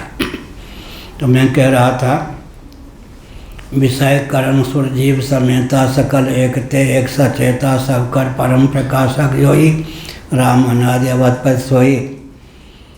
विषय रूपम दृश्यम लोचनम दृक् तदृश्यम दृक्टु मानसम दृश्याधिवृत्तया साक्षी दिगव न तो दृश्यते। या इंद्रियाणि पराणि आहुरिंद्रियभ्य परम मन मनसस्तु परा बुद्धि यो बुद्धे परता तुषा। विषय करण, विषय के उद्भाषक हैं करण, करणों के उद्भाषक होते हैं अधिदैव। रूप है विषय, नेत्र हैं अध्यात्म। रूप का नाम अधिभूत, नेत्र का नाम अध्यात्म, आदित्य का नाम अधिदैव। आसन से मत डोल रहे तो है पिए मिलेंगे। जीव का औपाधिक धरातल पर भी जो स्वरूप है वो अधिदैव मंडल से अतिक्रांत या ऊपर है। क्या विषय से ऊपर कौन हो गए? प्रत्यक करण, करण से प्रत्यक कौन? अधिदैव करुणानुग्राहक देवता। रूप से प्रत्यक नेत्र, नेत्र से प्रत्यक आदित्य। अब प्रश्न उठता है नभो मंडल में जो आदित्य है उसका दर्शन नेत्र से होता है, क्या हो गया? तो नेत्र प्रत्यक हुए या आदित्य प्रत्यक हुआ? हम बोलो भृगु जी, नेत्र के अनुग्राहक देवता का नाम क्या है? और नेत्र से जब सूर्य भगवान का दर्शन होता है, सूर्य अधिभूत कोटि के तत्व हुए या अध्यात्म कोटि के हुए या अधिदैव कोटि के हुए, नेत्र के भाष्य हुए या नेत्र के भाषक हो गए। पूज्य गुरुदेव पढ़ा रहे थे तो मैंने चपलता का परिचय दिया। मैंने कहा नेत्रों से जब हम सूर्य को देखते हैं, सूर्य तो फिर पराग हो गए। अरे ये सूर्य का अनुग्रह है, प्रत्यक होने पर भी पराग होकर दिखाई पड़ते हैं। कितने भक्त थे क्या। मैं तो बच्चे ही था एक प्रकार, आज भी होते तो मैं बच्चे ही होता। पूज्य गुरुदेव पढ़ा रहे थे तो मैंने कहा नेत्रों से जब सूर्य का दर्शन होता है तो नेत्र प्रत्यक या सूर्य प्रत्यक, सूर्य तो भाष्य हो गए। अगर वो नेत्र का अनुग्राहक देवता हैं तो सूर्य नेत्र से दिखाई क्यों पड़ते? अनुग्रह। नेत्र के अधिदैव होने पर भी नेत्र के द्वारा, बात ठीक है। अग्निर्वाग भूत्वा, अग्निर्वाग भूत्वा मुखम प्राविशत। अग्नि तत्व जो थे, अग्नि तत्व अधिदैव हुए ही नहीं। वाक के अधिदैव का नाम कौन है? अग्नि। अग्नि तत्व वाक होकर के, अध्यात्म होकर के मुख में प्रविष्ट हुआ। क्या अर्थ हुआ? अधिदैव जो है अध्यात्म होकर अधिभूत हो जाता है। अग्निर्वाग भूत्वा मुखम प्राविशत, इसका अर्थ क्या हो? अग्नि वाक के अधिदैव वाक होकर के मुख में प्रविष्ट हुए। तो मूल बात श्रीमद् भागवत के 12वें स्कंद में इसका उत्तर है। एक इधर दूसरे तीसरे स्कंद की बात करेंगे तो एक मेक तरा भावे यदानोपलभामहे तृतयम ततयो वेदा स आत्मा स्वाश्रयाश्रया। श्रीमद् भागवत प्रथम स्कंद में एक मेक तरा भावे यदानोपलभामहे तृतयम तत्र यो वेदा स आत्मा स्वाश्रयाश्रया। बहुत बढ़िया श्लोक है। एक मेक तरा भावे। जब मैं 5-7 दिनों तक इस श्लोक की व्याख्या नहीं करता, पूज्य अखंडानंद महाराज कहते उस श्लोक को भूल गए क्या, फिर कहिए। तो मैंने कहा कई बार तो नहीं बार बार कहना चाहिए, हमको अच्छा लगता है सुनने में। जैसे माता स्नेह देती है ना बच्चों को, ऐसे पूज्य अखंडानंद महाराज ने हमको पाला। पूज्य गुरुदेव को मैं आध्यात्मिक क्षेत्र में पिता मानता हूँ, अखंडानंद महाराज को माता के समान मानता हूँ। एकमेक तरा भावे यदा नोपलभामहे त्रितयम तत्र यो वेद स आत्मा स्वाश्रयाश्रय। त्रिपुटी में तीनों सामग्री अन्योन्य सापेक्ष होती है। क्या कहा गुरु जी? त्रिपुटी में तीनों सामग्री अन्योन्य सापेक्ष होती है। एक के खिसक जाने पर शेष दो की स्थिति नहीं रहती। कहाँ लिखा है? भागवत में। एकमेक तरा भावे यदा नोपलभामहे त्रितयम तत्र यो वेद स आत्मा स्वाश्रयाश्रयः। त्रित्रयम तत्र यो वेद, त्रिपुटी से अतिक्रांत। उदाहरण कहाँ दिया गया? 12वें स्कंद में। क्या भागवत में वचन की व्याख्या होती है, कहाँ जाके कौन वचन व्याख्या कर दे? तो 12वें स्कंद में उत्तर दिया गया है भागवत के। क्या कहा गया? अधिभूत रूप अध्यात्म नेत्र अधिदैव सूर्य। त्रिपुटी है या नहीं? तीनों के मूल में तेजो मात्र एक द्रव्य है जो त्रिपुटी से अतिक्रांत होकर त्रिपुटी के रूप में उद्भासित है। हो गया ना? इसी प्रकार आप लोग गीता भागवत के अनुसार तत्व की परिभाषा 12वें स्कंद के अनुसार सुलझावेंगे। वदन्ति तत्तत्त्वविदस्तत्त्वं यद् ज्ञानमद्वयं ब्रह्मेति परमात्मेति भगवानिति शब्दते। वदन्ति तत्तत्त्वविदस्तत्त्वं यद् ज्ञानमद्वयं ब्रह्मेति परमात्मेति भगवानिति शब्दते। यत् अद्वयं ज्ञानम तत्तत्वम। तत्ववेत्ता उसको तत्व कहते हैं जो अद्वय ज्ञान है।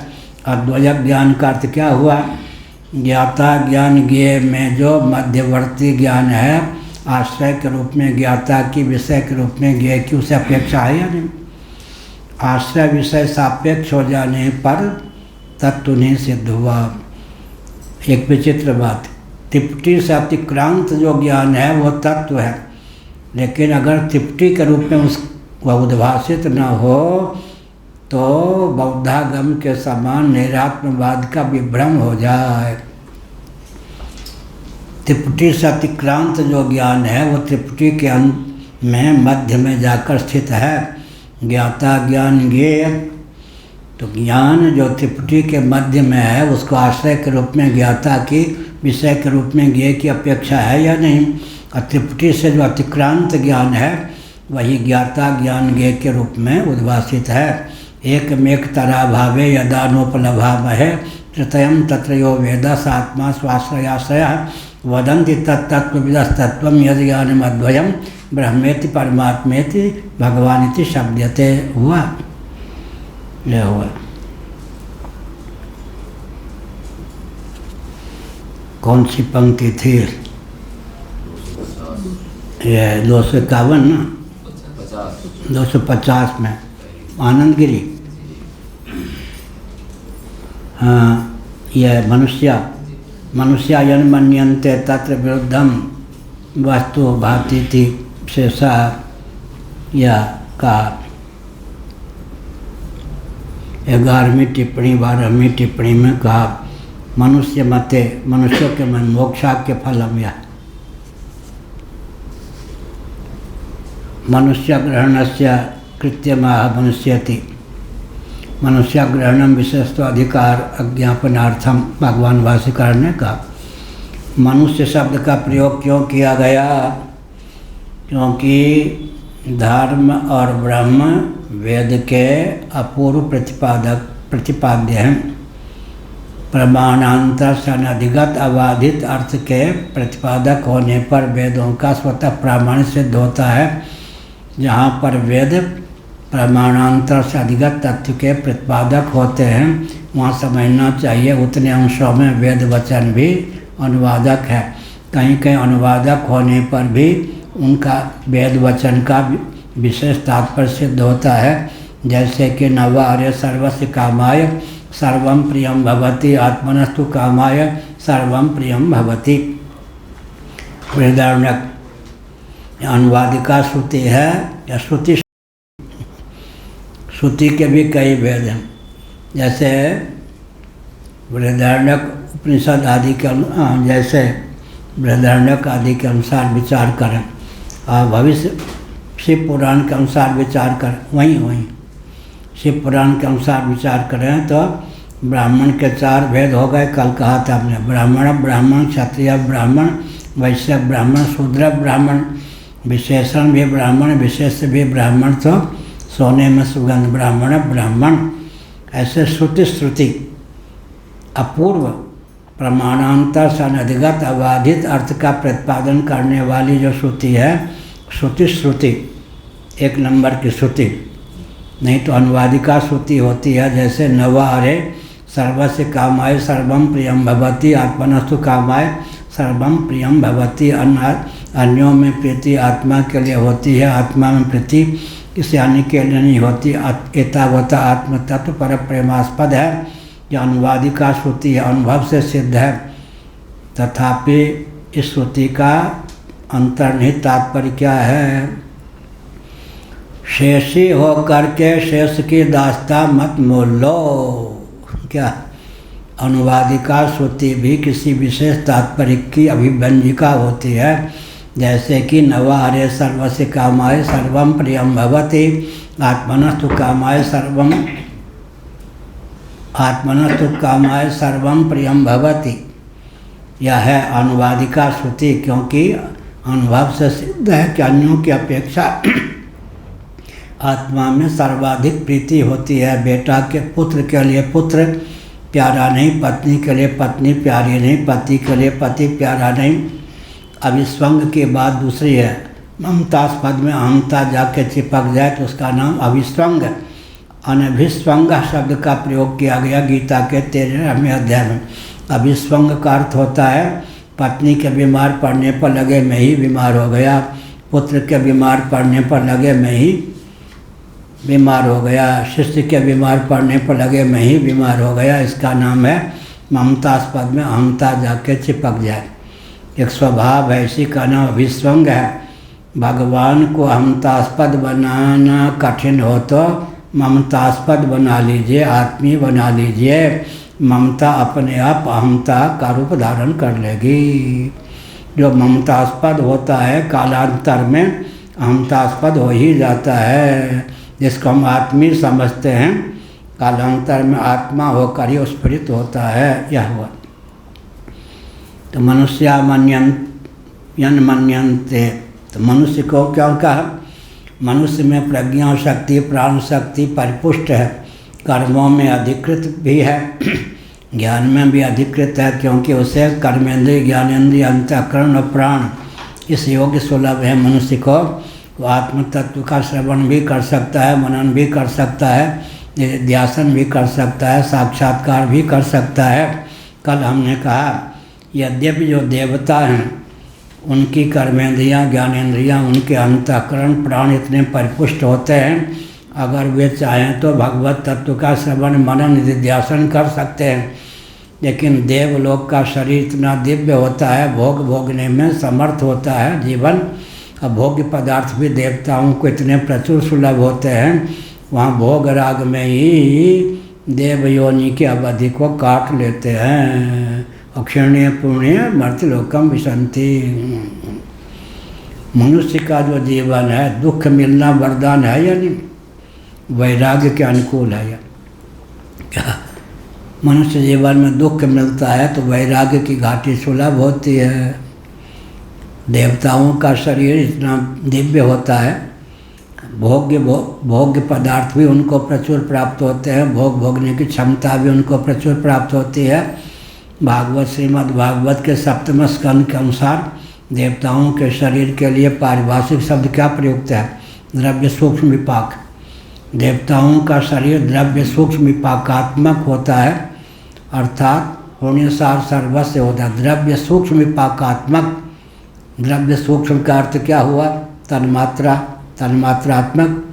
पुण्यसार सर्वस्व। देवताओं का शरीर श्रीमद् भागवत के 7वें स्कंद के अनुसार द्रव्य सूक्ष्म विपाकात्मक अर्थात पुण्यसार सर्वस्व होता है।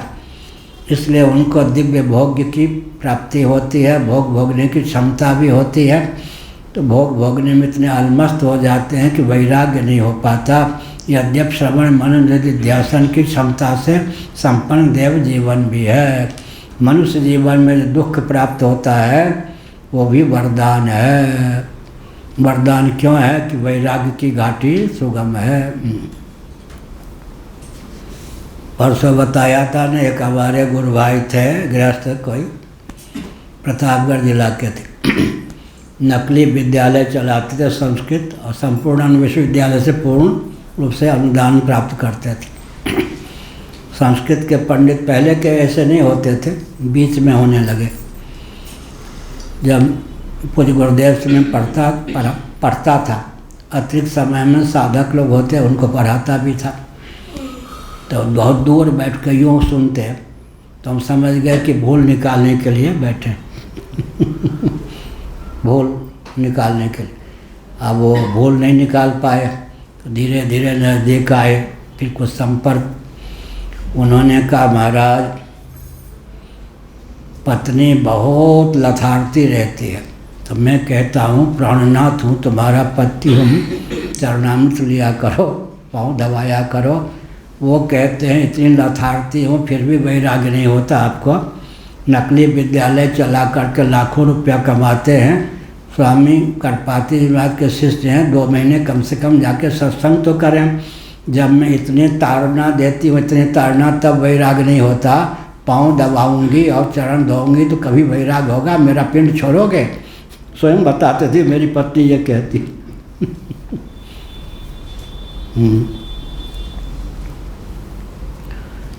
यह इसलिए वैराग्य की घाटी मनुष्य शरीर में, चूँकि वैराग्य की के अनुकूल घटना घटती रहती है, ये भी वरदान है। लेकिन गिने चुने व्यक्ति होते हैं, उन घटनाओं को देख करके, उन घटनाओं के बीच में रहकर वैराग्य रूपी रत्न प्राप्त कर सकें। मनुष्य विशेषकर अधिकृत हैं, क्योंकि उनका जीवन जो है शुभाशुभ कर्मों के फलस्वरूप प्राप्त हुआ है। मिश्र शरीर है यह, शुभाशुभ कर्मों के फलस्वरूप प्राप्त हुआ है, तो वैराग्य की घाटी भी मनुष्य जीवन में आती है। साथ ही साथ श्रवण मनन निधिध्यासन की क्षमता से संपन्न भी मनुष्य जीवन है।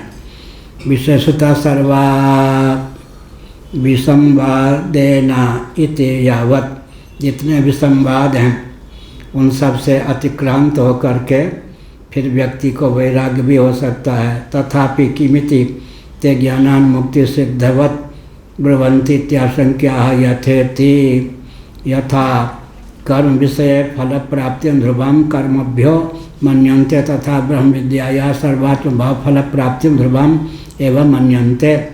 जैसे ये भगवान शंकराचार्य का भाष्य 1, 2, 3 तीसरी पंक्ति के अंतिम शब्द, यथा कर्म विषय फल प्राप्ति ध्रुवम कर्मभ्यो मन्यन्ते तथा ब्रह्म विद्याया सर्वात्म भाव फल प्राप्ति ध्रुवमेव मन्यन्ते। वेदों के अपूर्व प्रतिपाद्य धर्म और ब्रह्म हैं। इसीलिए पूर्व मीमांसा का प्रारंभ अथा तो धर्म जिज्ञासा इस सूत्र से हुआ है। उत्तर मीमांसा का प्रारंभ अथा तो ब्रह्म जिज्ञासा इस सूत्र से हुआ है। कर्म विषय में फल की प्राप्ति सुनिश्चित है। कैसे?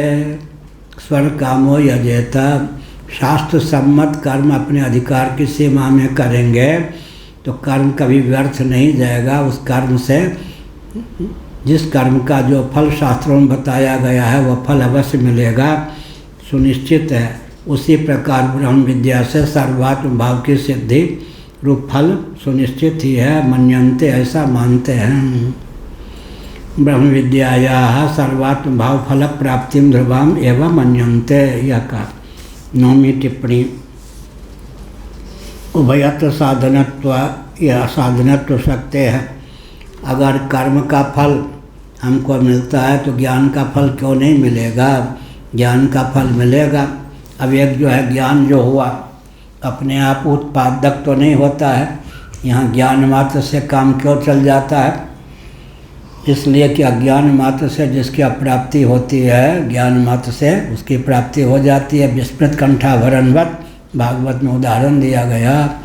तो ज्ञान मात्र से मोक्ष हो जाता है। ऋते ज्ञानान मुक्ति ज्ञानादेव तो कैवल्यम।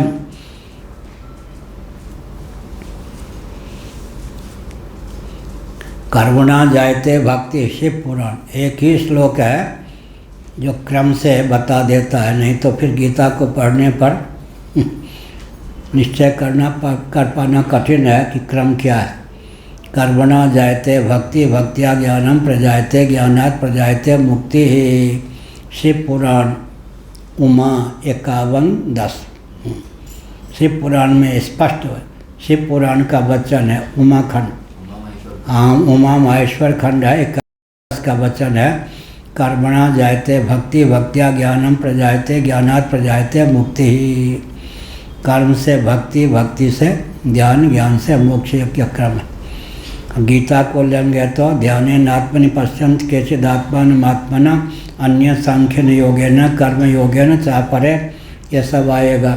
यद्यपि बहुत छानबीन करने पर वहाँ भी 5वें अध्याय आदि में क्रम बैठा सकते हैं, लेकिन वो वहाँ प्रक्रिया न होने के कारण इसी पुराण में स्पष्ट है कर्मणा जायते भक्ति, भक्त्या ज्ञानम प्रजायते। इसलिए गीता प्रेस में विसंगति क्या हुई, जयदयाल गोविंदका जी को लेकर, रामसुखदास जी आदि को लेकर के ध्यानेनात्मनि पश्यन्ति केचिदात्मानमात्मना अन्य सांख्यन योगेन कर्म योगेन चा परे। सभी साधन स्वतंत्र हैं, कर्म से भी मोक्ष होगा, ध्यान से भी मोक्ष होगा। यह सब गुरु परंपरा से अध्ययन न होने के कारण विसंगति आ गई। लेकिन भक्त्या माम अभिजानाति, ये भी है या नहीं, भक्ति का पर्यवसान ज्ञान में है या नहीं, ततः पदम तत्परिमार्गितव्यम है या नहीं, यह सब 5वें अध्याय में भी इसके बाद ये करे। और आरुरुक्षोर मुनेर योगम कर्म कारण मुच्यते, योगारूढ़ से तस्यैव समः कारण मुच्यते। यह आरुरुक्ष होने के लिए कर्म की आवश्यकता है। आरुरुक्ष जो हैं तो योगारूढ़ होना चाहते हैं, लेकिन योगारूढ़ होने योग्य बल और वेग जीवन में नहीं है। कर्म और कामना विशेष है, तो कर्म और कामना के वेग को शिथिल और शांत करने की भावना से आरुरुक्ष कर्म करते हैं। आरुरुक्ष करते जो कर्म होता है उसका पर्यवसान ब्रह्म परिमार्गण में होता है। यह आरुरुक्ष करते जो कर्म होता है कामना और कर्म के वेग को शांत करके ब्रह्म परिमार्गण का के उपयुक्त बल और वेग प्रदान करने में विनियुक्त प्रयुक्त होता है।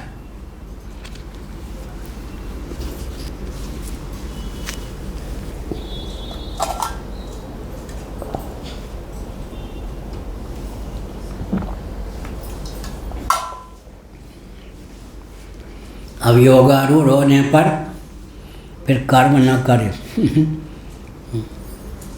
नैव तस्य कृतेन अर्थो न कृतेन कश्चन न चास्य सर्वभूतेषु कश्चिदर्थ व्यपाश्रय। कृतेन अर्थ अकृतेन अर्थ, जो आरुरुक्ष का कृतेन अर्थ भी है और योगारूढ़ का अकृतेन अर्थ भी है। तत्वज्ञ का कृतेन भी नहीं, अकृतेन, न कुछ करने से प्रयोजन न कुछ न करने से प्रयोजन।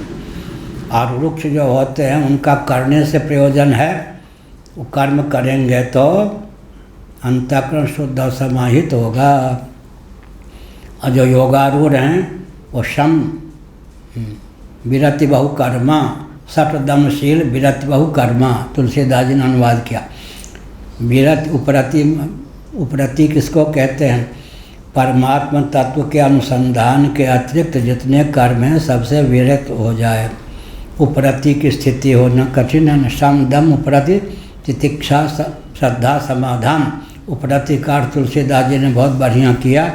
सट दमशील विरति बहु कर्मा, अर्थात फिर ब्रह्म परिमार्गण के अतिरिक्त कर्मों में चित्त को मत रमाइए, नहीं तो फिर भटक ही जाएंगे। यह हुआ। कल हमने कहा था, परसों कहा था, यान का, स्टीमर आदि का, नौका का, जलयान का आलम्बन ही न लें, उस पर कैसे जाएंगे? आलम्बन लेकर के बीच में छलांग लगा लें, काम नहीं बनेगा। उस पार जाने पर भी नौका न छोड़ें, क्या यान का त्याग न करें तो भी काम नहीं बनेगा। उचित समय पर आरंभ, उचित समय तक निर्वाह, उचित समय पर त्याग, तीनों होना चाहिए ना। उचित समय पर आरंभ हो, उचित समय तक निर्वाह हो और अंत में उचित समय पर त्याग भी हो। जलयान का आलम्बन लिया, बीच में ही छलांग लगा दिया तो काम बिगड़ गया। उस पार जाने पर भी अगर जलयान का त्याग नहीं किया तो फिर परे ही रह जाएंगे, फिर तो क्या मल्लाही सिद्ध हो जाएंगे, नाविक ही बने रहेंगे। इसलिए उचित समय पर आरंभ, उचित समय तक निर्वाह, उचित समय के बाद में उचित समय पर त्याग भी, ग्रहण भी चाहिए, उचित समय तक निर्वाह भी चाहिए, अंत में उसका त्याग भी चाहिए। तो न करने से प्रयोजन किसका है? योगारूढ़ का। करने से प्रयोजन किसका है? आरूढ़ का। जब तत्वज्ञ हो गए तो न करने से प्रयोजन भी नहीं, करने से प्रयोजन ही न रहे। क्या हुआ विरागी? हाँ बैठे बैठे। केवल प्रणाम करने आए हैं। अच्छा केवल ही प्रणाम? तो केवल की बातें चल रही है। ठीक है, हाँ बस हो गए।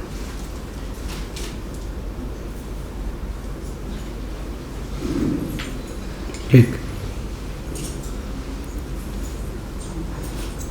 ठीक। ओंकार मठ में रुके हुए है परांकुश स्वामी जी का अंतिम दंड भाई है।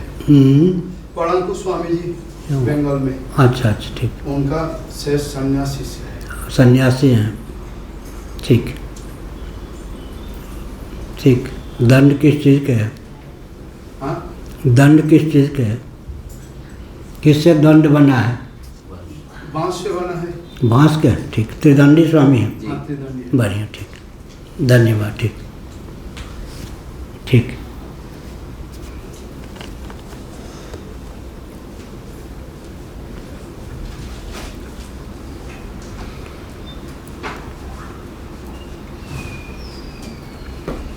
कहाँ चल रहा था?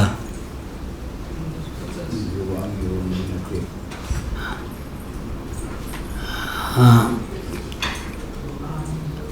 विशेषता सर्व यही था। उभयत्र कर्म ब्रह्मणो रीति यावत। जो वेदादि शास्त्र हैं, कर्म में भी उन्हीं का प्रामाण्य है और ब्रह्म में भी उन्हीं का प्रामाण्य है। ये दोनों अपूर्वार्थ हैं। प्रत्यक्षादितर प्रमाणों के द्वारा न तो धर्म का ज्ञान ठीक से हो सकता, हो ही नहीं सकता, न ब्रह्म का ज्ञान हो सकता है। इसलिए धर्म और ब्रह्म वेदों के अपूर्व प्रतिपाद्य हैं, यही कहा। तो जैसे धर्म की सिद्धि के लिए अथातो धर्म जिज्ञासा पूर्व मीमांसा का प्रारंभ हुआ, ऐसे अथातो ब्रह्म जिज्ञासा ब्रह्म की सिद्धि के लिए उत्तर मीमांसा का प्रारंभ है। दोनों मीमांसा के माध्यम से वेदार्थ की निष्पत्ति होती है। धर्म भव्य है, ब्रह्म भूत है। भूत माने सिद्ध पदार्थ, सिद्ध तत्व। यदि ब्रह्म सिद्ध पदार्थ है, तत्व है, तो वैदिक समधिगम क्यों है? कल इसका उत्तर दिया था। माना कि ब्रह्म तत्व सिद्ध पदार्थ है, भूत है, लेकिन वह अविद्या वृत्ति से शब्दों की प्रवृत्ति का सर्वथा अविषय है। जाति को लेकर, गुण को लेकर, क्रिया को लेकर, संबंध को लेकर, रूढ़ि को लेकर शब्दों की प्रवृत्ति अविद्या वृत्ति से होती है। रूढ़ि माने डिथ डविथ इत्यादि, काष्ठमय मृग, काष्ठमय हस्ती आदि रूढ़। गच्छति दृष्टि से कहें जो चले वो गाय है, तो बैठे हुए गाय में भी गाय का लक्षण नहीं जाएगा, वहाँ रूढ़ार्थ लेना पड़ेगा। इसलिए शब्द प्रवृत्ति के हेतु क्या है? श्रीधरी टीका वेदस्तुति के आरंभ में शब्द प्रवृत्ति के हेतु क्या हैं? जाति को लेकर, गुण को लेकर, क्रिया को लेकर, संबंध को लेकर, रूढ़ि को लेकर अविद्या वृत्ति से शब्दों की साक्षात प्रवृत्ति होती है। लेकिन आत्म तत्व एक है, आज है, तो जाति परक शब्दों की प्रवृत्ति उसमें साक्षात नहीं हो सकती। अक्रिय होने के कारण क्रिया परक शब्दों की प्रवृत्ति उसमें साक्षात नहीं होती। निर्गुण या गुण होने के कारण, निर्गुण कौन देश को वासी? गोपियों ने कह दिया उद्धव जी, निर्गुण कौन देश को वासी? निर्गुण कौन किस देश का वासी है ये बताओ। एक हो तो सो गयो श्याम संग को आराधे ईश। उद्धव निर्गुण कौन देश को वासी, यह कहा। तो जाति को लेकर, गुण को लेकर, क्रिया को लेकर, संबंध को लेकर, क्रिया को लेकर क्यों? क्योंकि आत्मा जो है अविक्रिय विज्ञान घन है। संबंध को लेकर असंगो नहीं सज्जते, संग परक मम तब, मेरा तेरा इत्यादि जो शब्द हैं उनकी गति नहीं हो सकती। रूढ़ी को लेकर डिठ डबिठ इत्यादि शब्दों की प्रवृत्ति होती है, तो इन सब से भी अतिक्रांत है सिद्ध होने पर भी। इसलिए सिद्ध तत्व होने पर भी ब्रह्म जो है वैदिक समधिगम्य है। लेकिन यह भी एक विचित्र बात है, जब सगुण साकार ही भगवान को मानेंगे तो वैदिक समधिगम्य में वहाँ भी ये कहना पड़ेगा ना, भगवान के ही अवतार हैं रामकृष्ण आदि। ये कैसे सिद्ध करेंगे? भगवान के ही अवतार हैं। भगवान अवतार लेते हैं, किनके भगवान अवतार ले सकते हैं? जिनका भगवान जगत बन ईश्वर, जो ईश्वरवादी हैं, बना सकता है। जिनका ईश्वर जगत बन नहीं सकता, उनका ईश्वर साक्षात अवतार नहीं ले सकता। कहो चैतन्य जी क्या कहा? मालूम है आपको, पहले से सुने हो। जिनका ईश्वर जगत बनाता भी है और बनता भी है, वही साक्षात अवतार ले सकता है। और जिनका ईश्वर जगत बनाता नहीं है, जगत बनाता है परंतु जगत बनता नहीं है, उनका ईश्वर साक्षात अवतार नहीं ले सकता। बढ़िया याद है। जैसे कि वैशेषिकों का ईश्वर जगत बना सकता है, जगत बन नहीं सकता, इसलिए साक्षात अवतार नहीं ले सकता। नैयायिकों का ईश्वर जगत बना सकता, जगत बन नहीं सकता, अर्थात जगत का अभिन्न निमित्तोपादान कारण नहीं होता, अतः साक्षात अवतार नहीं ले सकता है।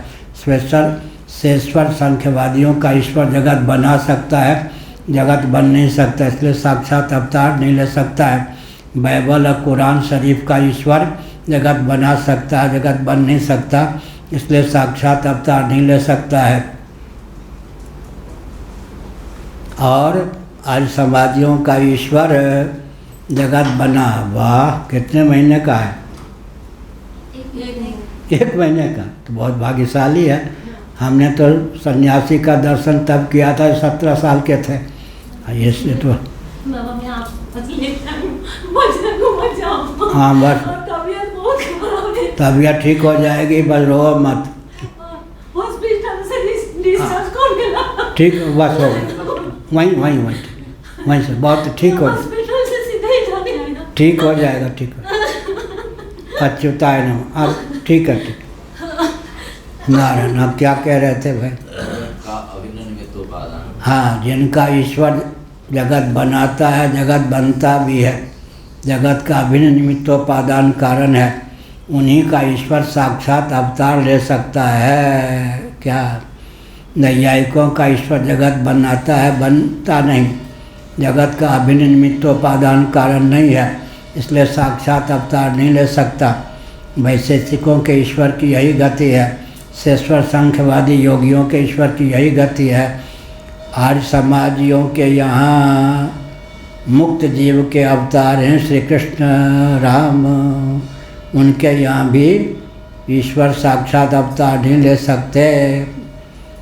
कहो जी, आर्य समाजियों के यहाँ श्री कृष्ण किसके अवतार हैं? मुक्त जीव के। और कोई भी जीव सदा के लिए मुक्त नहीं होता आर्य समाजियों के, क्योंकि कर्म का फल वो मोक्ष मांगते हैं। अगर आज की तारीख में कोई जीव आर्य समाज की विधा से मुक्त हो गया तो प्रलय तक तो मुक्त रहेगा। महाप्रलय में जा कर के भगवान में विलीन हो जाएगा, फिर जो सृष्टि होगी तो बद्ध होके ही जन्म लेगा। कोई भी जीव सदा के लिए मुक्त नहीं होता। क्यों? एक क्रिश्चियन से पाला पड़ गया दयानंद स्वामी का। क्रिश्चियन ने कहा, स्वामी जी, एक वन में कितने भी पक्षी हों, एक एक पक्षी उड़ान भरना शुरू कर दे तो आज न सही कभी न कभी तो वह वन पक्षी से भिन्न हो ही जाएगा।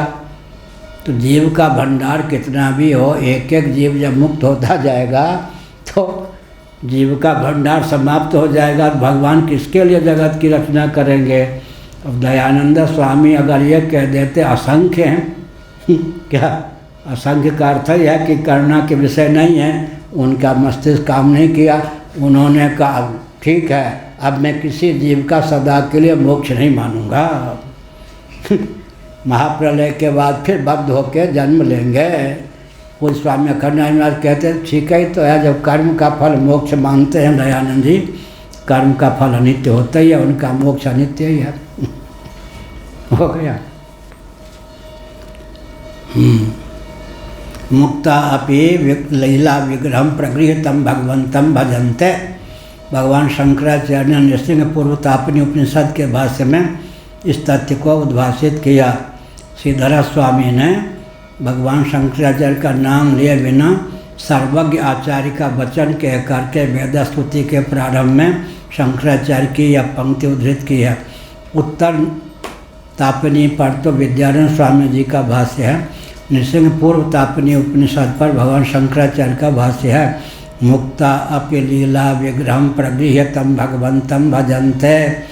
मुक्त भी जीवन मुक्त भी एक संकल्प शेष रखते हैं, देह त्याग के बाद कैवल्य मोक्ष मुझे न प्राप्त हो।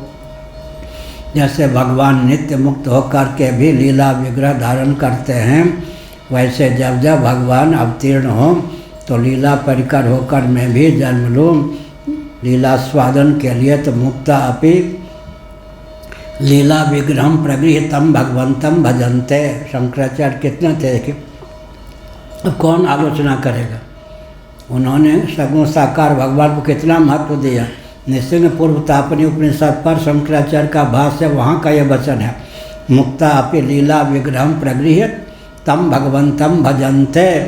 मुक्त भी लीला विग्रह धारण करके अगर चाहें तो उन भगवान का भजन करते हैं, लीला परिकर होकर नामा आदि के रूप में अवतार लेकर जन्म लेकर भगवान का भजन करते हैं। इससे बढ़कर क्या होगा। भगवान शंकराचार्य द्वारकाधीश की पुनः प्रतिष्ठा किसने की? भगवान शंकराचार्य ने। श्री जगन्नाथ आदि दारू ब्रह्म की पुनः प्रतिष्ठा किसने की? मूर्ति भंजकों के शासन काल में तो पाताली थे भगवान। ऐसे ही बद्रीनाथ को जी को वो जो सरोवर है वहाँ मैं रहा हूँ 3 महीने। बद्रीनाथ को पुनः प्रतिष्ठित किन्होंने किया? अब पुष्कर में ब्रह्मा जी की मूर्ति को पुनः प्रतिष्ठित करने वाले कौन? शंकराचार्य ना। एक विचित्र बात है। अच्छा, एक एक वैष्णव संत अपने इष्ट की स्तुति करके बंद हो जाते हैं। भगवान शंकराचार्य महाराज ने सनातन सिद्धांत के अनुसार जितने देवी देवता हैं सबकी स्तुति की है। मातृभक्त इतने, कर्मकांड कितने उपासक कि माता के शरीर का स्वयं दाह किया या नहीं। सन्यासी होकर भी कर्मकांड का इससे बढ़ के समर्थन क्या होगा। और इन सब भगवान को दारू ब्रह्म इत्यादि को प्रतिष्ठित किया या नहीं। भक्ति योग मार्ग इतना कि पद्मपादाचार्य जी उनके साथ होते थे, नभो मार्ग से गमन करते थे, पर काया प्रवेश भी किया। योग की भी पराकाष्ठा, ज्ञान की पराकाष्ठा, सब तरह से उत्तम। इसीलिए कहा मुक्ता अपि लीला विग्रहम प्रगृहतम भगवंतम भजन्ते। यह हुआ।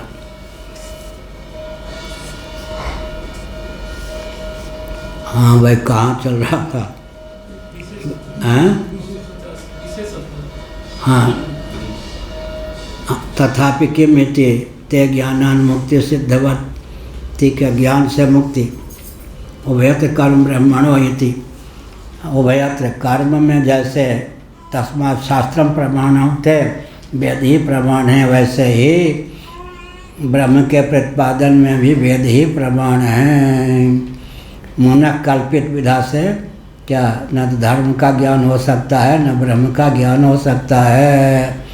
इसलिए वेद ही के समधिगम्य है धर्म और ब्रह्म। अगर कहें कि धर्म का आलम्बन न लें, ब्रह्म का आलम्बन न लें तो क्या होगा? जीवन व्यर्थ जाएगा। जीवन को सार्थक करने के लिए धर्म और ब्रह्म 2 ही तत्व हैं। और आजकल धर्मनिरपेक्ष, इस पर मैं आजकल कटाक्ष करता हूँ प्रेम पूर्वक। कोई वस्तु और व्यक्ति धर्मनिरपेक्ष है? भारतभूषण जी। प्यासा व्यक्ति पानी क्यों पीता है? पानी अपने गुण धर्म का त्याग नहीं करेगा। इसीलिए कहा गया शब्द ज्ञानानुपाति वस्तु शून्यो विकल्पा। बंध्या पुत्र कोई व्यक्ति नहीं, शस्त्रहीन कोई वस्तु नहीं। तो धर्मनिरपेक्ष केवल शब्द ही है या कोई वस्तु और व्यक्ति भी है? जब धर्मनिरपेक्ष कोई वस्तु और व्यक्ति हो ही नहीं सके, अर्थात किसी वस्तु और व्यक्ति की उपयोगिता जिस पर निर्भर है, सत्ता जिस पर निर्भर है, उसी का नाम धर्म है। यानी धर्म का अर्थ क्या हुआ? बाल ठाकरे इत्यादि धर्म से इतने चिर है। स्वतंत्र भारत में धर्म के प्रति इतना विद्वेष उत्पन्न किया गया, धर्म शब्द के प्रति। बाल ठाकरे कहते थे हिंदू धर्म नहीं, हिंदू विचारधारा है। लो जी, धर्म के प्रति ही स्वतंत्र भारत में अनास्था उत्पन्न कर दी गई। हिंदू धर्म नहीं, हिंदू विचारधारा है, बाल ठाकरे का वचन था। लो जी, हो गया धर्म के प्रति चिर। लेकिन धर्म के कितने भेद हैं? सिद्ध कोटि का धर्म, साध्य कोटि का धर्म। सिद्ध कोटि का धर्म धारणा धर्म कहाँ है? अमरकोश मत्स्य पुराण में धारणा धर्म। सिद्ध कोटि का धर्म हो गया कौन? पृथ्वी के जितने कार्य हैं, पार्थिव प्रपंच जिसको कहते हैं, उसका धारण, उनको धारण करने वाली कौन है? पृथ्वी का नाम धर्म हो गया नहीं? सिद्ध कोटि का धर्म है कौन? पृथ्वी। पृथ्वी को धारण करने वाला सन्निकर्णी विशेष जल का नाम धर्म हुआ या नहीं? कहाँ से बोल रहा हूँ? कठोपनिषद में आत्मा का नाम धर्म है या नहीं? बौद्ध प्रस्थान में आत्मा का नाम धर्म है या नहीं? जल को धारण करने वाला सन्निकर्णी अग्नि का नाम धर्म। अग्नि को धारण करने वाला सन्निकर्णी विशेष वायु का नाम धर्म। वायु को धारण करने वाला सन्निकर्णी विशेष आकाश का नाम धर्म। आकाश को धारण करने वाला कृषि विज्ञान के अनुसार, एक गणित विज्ञान और एक कृषि विज्ञान। गणित विज्ञान में 5 4 3 2 1 0, कृषि विज्ञान में 5 4 3 2 1 बीजावस्था फिर 0। कृषि विज्ञान में बीजावस्था अतिरिक्त है, गणित विज्ञान में 5 4 3 2 1 0। 5 गुणों से संपन्न कौन? पृथ्वी। 4 गुणों से संपन्न जल। 3 गुणों से संपन्न अग्नि। 2 गुणों से संपन्न वायु। 1 गुण से संपन्न आकाश। 1 के बाद कौन होगा? आरोह क्रम से 0। निर्विशेषता की अवधि निर्गुण कौन? आत्म तत्व। लेकिन यह है कौन सी प्रक्रिया? इसका नाम है गणित विज्ञान। कृषि विज्ञान में बीच में बीजावस्था आती है, उसी का नाम अव्यक्त है। पृथ्वी के मूल में जल, जल के मूल में अग्नि, अग्नि के मूल में वायु, वायु के मूल में आकाश, आकाश के मूल में अव्यक्त, अव्यक्त के मूल में ब्रह्म तत्व या आत्म तत्व या परमात्मा तत्व। यह हो गया। कृषि विज्ञान भी हो गया, वो भी हो गया। और कुछ हो गया? 5 मिनट समय है आज के विषय पर या धर्म अध्यात्म राष्ट्र को लेकर कोई जिज्ञासा हो व्यक्त कर सकते हैं। हाँ, पूछो।